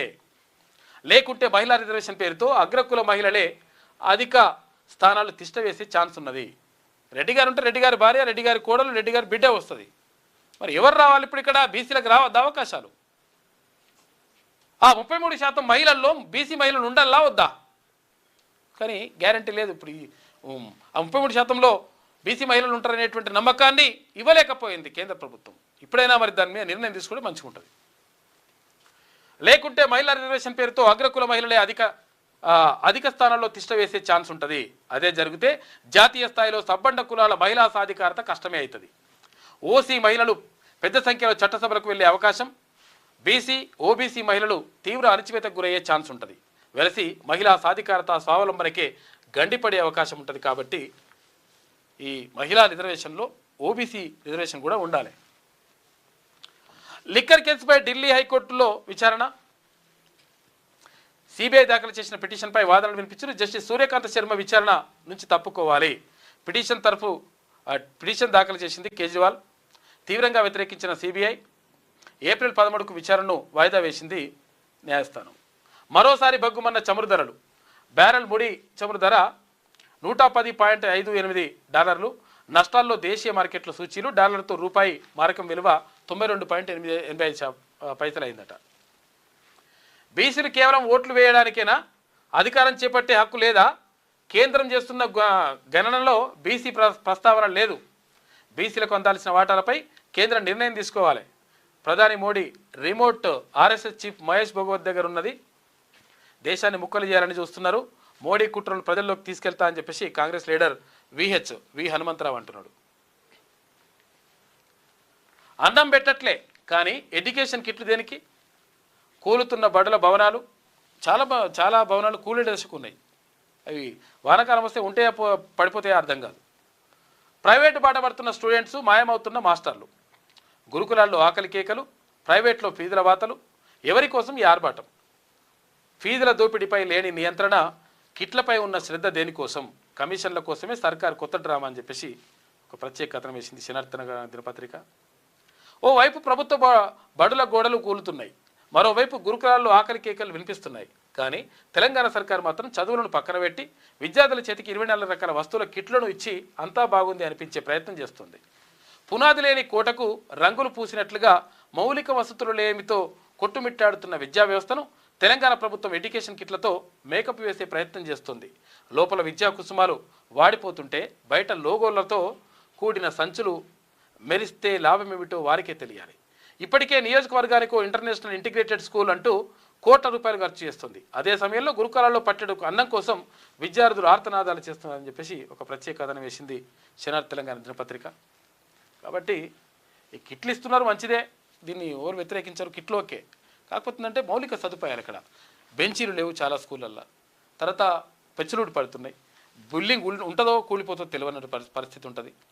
తర్వాత చాలామంది ఆడపిల్లలకు కూడా కనీసం టాయిలెట్ లేని బడులు ఉన్నాయి. తర్వాత టీచర్లకు కూడా సరైనటువంటి సౌకర్యాలు లేవు. తర్వాత ఎక్విప్మెంట్స్ సరిగ్గా ఉండవు. నల్లబల్ల కూడా ఉండదు, బ్లాక్ బోర్డు కూడా ఉండదు. ఇట్లా రకరకాలుగా ఇబ్బందులు పడుతున్నారు. దాన్ని చూసుకోవాలి ఫస్ట్. ఇక టోల్ ప్లాజాల వద్ద ఇకపై నో క్యాష్ అట. పైసలు ఇస్తే పైసలు నడవే అంట. ఏమన్నా ఫోన్పే, గూగుల్ పే వేయాలి, లేకపోతే ఇదేంది అది ఉంటుంది కదా ఫాస్టాగ్, ఆ ఫాస్టాగ్ వేయాలన్నట. ఏప్రిల్ 10వ తేదీ నుంచి దేశవ్యాప్తంగా అమలు. ఫాస్టాగ్ లేదా యూపీఐ ద్వారా మాత్రమే చెల్లింపులు ఇవ్వాలంట. నగదు చెల్లింపులను పూర్తిగా నిషేధిస్తూ కేంద్రం నిర్ణయం తీసుకుంది. చేతిలో పైసలు పట్టుకుని పోతే నడవదు ఇక టోల్ ప్లాజా దగ్గర. ఏమంటే ఫోన్పే, గూగుల్ పే వేయాలి, లేకపోతే ఫాస్టాగే. టోల్ ప్లాజాల వద్ద తీరనున్న ట్రాఫిక్ సమస్య అని చెప్పేసి అంటున్నారు. ఇక ఫ్రూట్ మార్కెట్ అమ్మే స్కెచ్ అని చెప్పేసి హరీష్ రావు ఆరోపిస్తున్నాడు. 3,000 కోట్ల రూపాయల భూమిని సీఎం రేవంత్ రెడ్డి దళారులకు కట్టబెట్టే కుట్ర చేస్తున్నాడని ఆరోపిస్తున్నాడు. కేరళ దళారులతో లీలా హోటల్లో చర్చలు. కోహెడలో 25,000 మంది రైతుల వ్యాపారం. ఆ రైతాంగం పొట్టగొట్టొద్దు అని చెప్పేసి మాజీ మంత్రి హరీష్ రావు అంటున్నాడు. రాజీనామా చేయండి. పాక్ బెదిరింపులపై ప్రధాని మోడీ మౌనం దేనికి? పాక్ రక్షణ శాఖ మంత్రి హెచ్చరిస్తున్నా ఒక్క మాట కూడా మాట్లాడలే. పహల్గామ్ తరగా దాడికి బీజేపీ బ్లూ ప్రింట్ సిద్ధం చేసిందా? పశ్చిమ బెంగాల్ సీఎం మమతా బెనర్జీ అంటున్నాడు. అంటే ఏ ఎలక్షన్స్ వచ్చినా కానీ ఎలక్షన్స్ వచ్చినప్పుడల్లా ఓ బాంబో ఇక్కడ నడుస్తూ ఉంటుంది. నిజంగా మరి ఏం జరుగుతుంది అనేది దానిపైన కూడా ఒక చర్చ జరుగుతుంది. కేరళ సీఎం దేవుడేమీ కాదు, ప్రధాని మోడీ పినరాయి విజయన్ అహంకారులు. అసెంబ్లీ ఎన్నికల్లో యూడీఎఫ్ ఎల్డీఎఫ్ మధ్య ప్రధాన పోటీ. ఎల్డీఎఫ్కు బీజేపీ సహకరిస్తోంది. నన్ను టార్గెట్ చేసిన కేంద్రం విజయన్ ఎందుకు వదిలేసింది? కేరళ ఎన్నికల ర్యాలీలో కాంగ్రెస్ అగ్రనేత రాహుల్ గాంధీ మాట్లాడాడు. 45 రోజులు ఆగండి, ఆ తర్వాత మీ ఇష్టం అని ఎవరు చెప్తారు? పాకిస్తాన్, తర్వాత ఈ గల్ఫ్ దేశాలు కొంతమంది అందరూ కలిసి మధ్యవర్తిత్వం పెట్టినాయి. దేనికి? ఇరాను మీరు 45 రోజులు ఆగుర్రి, అమెరికా ఇజ్రాయెల్ మీరు కూడా 45 రోజులు ఆగుర్రి, యుద్ధం చేయకండి, కాల్పుల విరమణ పాటించండి అని అన్నారు. అంటే ఇరాన్ చెప్పింది, ఈ 45 రోజులు మేమెందుకు ఆపుతున్నాం బాబు, మీరు చెప్తే మేమెందుకు వినాలి, పాకిస్తాన్ వాడు చెప్తే మేమెందుకు వింటాం, మేము వినము అని చెప్తున్నది. ఎందుకు వినమంటే మొత్తం విరమిస్తే మొత్తం యుద్ధమే లేదని చెప్పండి, దానికి ఓకే. ఈ 45 రోజులు ఆపి మళ్ళీ యుద్ధం చేస్తా అంటే మేమన్నా అట్లుంటుందా లెక్క? చేస్తే యుద్ధం చేద్దాం, దేనికైనా రెడీ అని ఉంటుంది. అట్లా 45 రోజుల్లో విస్తృత అంశాలపై చర్చిద్దాం, అప్పటి వరకు ఒక్క బాంబు పేల్చవద్దు. అమెరికా ఇరాన్ ముందు కీలక ప్రతిపాదనలు పెట్టినాయి. ఎవరు? పాకిస్తాన్, టర్కీ, ఈజిప్ట్ మధ్యవర్తిత్వం వరించినాయి. హర్ముజ్ తెరవడం, కాల్పుల విరమణ పాటించడం. 45 రోజుల పాటు ఇరువైపులా ఈ నిబంధనలు పాటించాల్సిందే. ఆ తర్వాతే శాశ్వత కాల్పుల విరమణపై చర్చలు. పాక్, టర్కీ, ఈజిప్ట్ ప్రతిపాదనకు ఎలాంటి అంగీకారం తెలపలేదు ఇరాన్, అమెరికా. ఇట యుఎస్ దాడుల్లో ఐఆర్జీసీ పారామిలిటరీ నిఘా మేజర్ జనరల్ మాజిద్ ఖమేని చనిపోయినట్టుగా తెలుస్తూ ఉంది. ఎవరు చనిపోయినా కానీ ఆపుతలేరు, వాళ్ళు పెద్ద పెద్ద లీడర్లే పోయారు, అయినా కానీ ఇరాన్ వాడు ఆగుతలేడు. లియాండర్ ఫేజ్కు ఎక్స్ కేటగిరీ భద్రత ఇస్తారట. కేంద్ర హోంశాఖ కీలక నిర్ణయం తీసుకుంది. బెంగాల్ ఎన్నికల దృష్ట్యా డిసిషన్.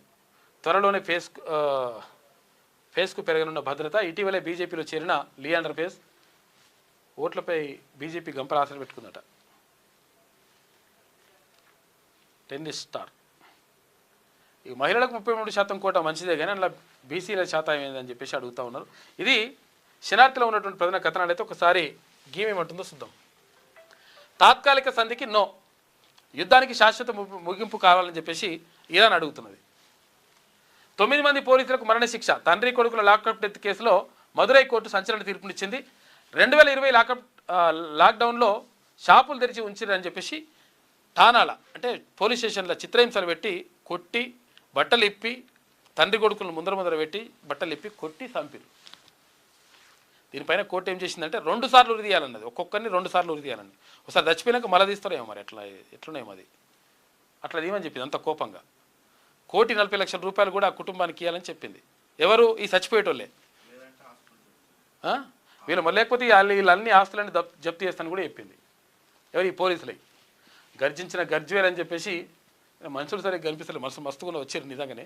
ఎందుకంటే మొన్న కాంగ్రెస్ పార్టీ ఒక నిర్ణయం తీసుకుంది. పార్టీ ఏం చేసిందంటే మొన్న కేసీఆర్ క్యాంప్ ఆఫీస్ ఉంటుందిగా, అంటే MLA camp office, Gajwel MLA camp ఆఫీస్ని ముట్టడించారు.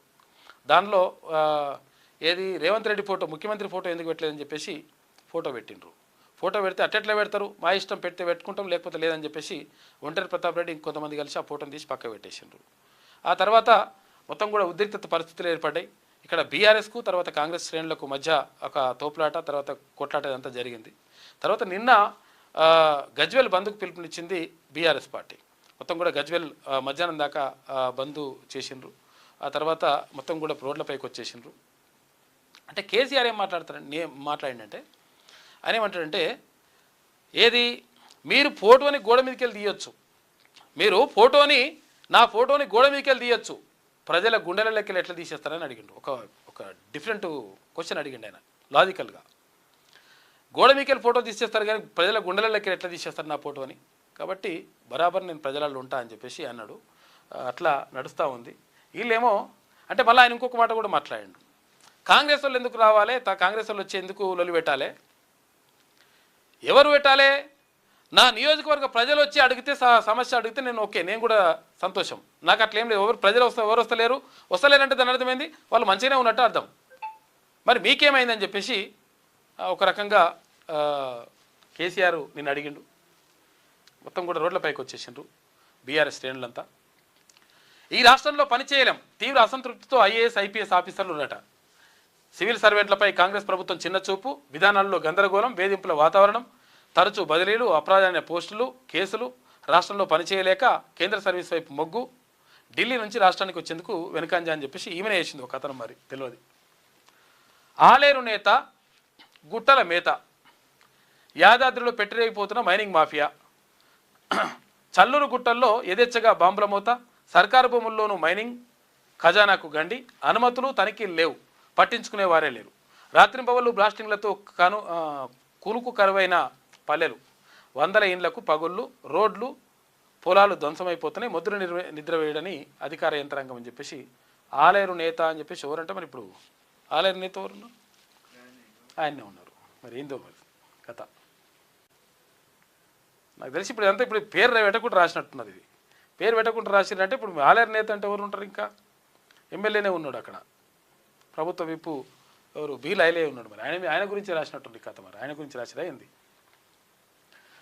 ఈ రాష్ట్రంలో పని చేయలేం అని చెప్పేసి వీళ్ళు అంటున్నట్టుగా, మా భూములు మాకేనని నాదర్గుల్ భూముల్లో కదం దక్కిన రైతులు, కంచెను ఛేదించుకొని వెళ్ళిన రైతు కుటుంబాలు, వారికి మనోధైర్యాన్ని ఇచ్చింది హరీష్ రావు, సవితారెడ్డి.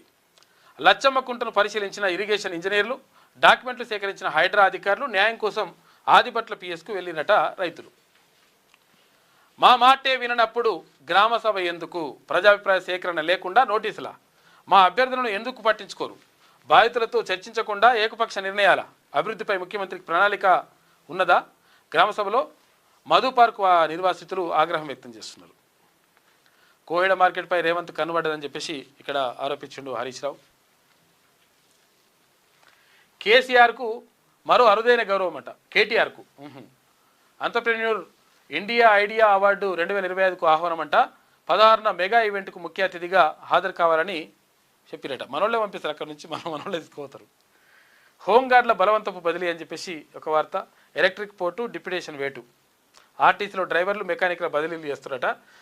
రెండు దశల్లో 9,000 మంది పైన వేటు పడే అవకాశం ఉందంట. మరి ఇదేంత చూడరు ఇది కథ. కోట్లు కొల్లగొట్టేందుకే కొడంగల్ ఉత్తిపోతలని రాసింది. నారాయణపేట కొడంగల్ ఎత్తిపోతల పథకం ముసుగులో దోపిడీకి దారులు అని చెప్పేసి ఒక వార్త కనిపిస్తూ ఉంది. ఇరిగేషన్లో తెలంగాణపై ఆంక్షలు, ఉన్నత బాధ్యతలన్నీ ఏపీ స్థానిక ఉన్నతాధికారులకేనట. మీరు అదే చేసి వీళ్ళు అదే చేస్తారు. మమ్మల్ని జనం రోడ్డు మీదనే తిడుతున్నారు, అయినా సతాయిస్తలేం, కేసులు పెడతలేం, హామీల అమలుకు మరింత సమయం కావాలి, 2027 మార్చి దాకా జిల్లా సరిహద్దులు మార్చలేమని చెప్పేసి చెప్తున్నట. ఎవరు? ముఖ్యమంత్రి చెప్పినట్టుగా. ఇక ప్రజావాణిలో రైతుల ధర్నా, వానాకాలం వడ్ల బోనస్ బకాయిలు చెల్లించాలనే ఆందోళన, భూపాలపల్లి కలెక్టరేట్లో ఉద్రిక్తత, వారం డెడ్లైన్ పెట్టిరట. అరుణాచల్ సీఎంపై సిబిఐ దర్యాప్తు, ఫెమా కండు అక్రమాలపై విచారణకు ఆదేశించిన సుప్రీంకోర్టు, బంధువులకు కోట్ల రూపాయల విలువైన ప్రభుత్వ కాంట్రాక్టులు కట్టబెట్టినని ఆరోపణలు ఉన్నాయట. బంధువులకు ఇచ్చిరట ఆయన, మంచోడే. ఇది నమస్తే తెలంగాణలో ఉన్నటువంటి ప్రధాన కథనాలు. మొత్తం మీద జరుగుతున్నటువంటి పరిణామాలు ఎట్లా ఉన్నాయి? అయితే ఇక్కడ 33% రిజర్వేషన్కి సంబంధించి మహిళా బిల్లు తీసుకొస్తా ఉన్నది కేంద్ర ప్రభుత్వం. ఈ బిల్లు ప్రవేశపెడతారు, తర్వాత ఓకే కూడా అయిపోతుంది. కాకపోతే ఏంటంటే ఆ 33%లో ఇక్కడ ఓబీసీల వాటా ఏది అని చెప్పేసి అడుగుతూ ఉన్నారు చాలామంది బీసీ నాయకులు. ఎందుకంటే ఇప్పుడు రెడ్డి గారు పోతే రెడ్డి గారి భార్యనో, రెడ్డి గారి కూతురో, లేకపోతే రెడ్డి గారి కోడలో మళ్ళా అక్కడ ఎమ్మెల్యేనో లేకపోతే ఎంపీనో అవుతుంది. మరి మా వాళ్ళు ఉండొద్దా అంటే రాష్ట్ర జనాభాలో, దేశ జనాభాలో సగం కంటే ఎక్కువైనటువంటి జనాభా ఉన్నటువంటి మెజారిటీ పబ్లిక్ అయినటువంటి బీసీలకు ఎందుకు అందులో ప్రత్యేకమైనటువంటి స్థానం ఎందుకు ఉండదు? రిజర్వేషన్ ప్రత్యేకంగా ఎందుకు ఇవ్వట్లేదని చెప్పేసి అడుగుతూ ఉన్నాయి ఇక్కడ బీసీ సంఘాలు. కాబట్టి బీసీలకు కూడా ఏది ఓబీసీ రిజర్వేషన్, ఈ 33% మహిళా రిజర్వేషన్లో ఉండాలని చెప్పేసి డిమాండ్ చేస్తూ ఉన్నారు. కాబట్టి దానిపైన కేంద్ర ప్రభుత్వం కూడా నిర్ణయం తీసుకుంటే మంచిగా ఉంటుంది.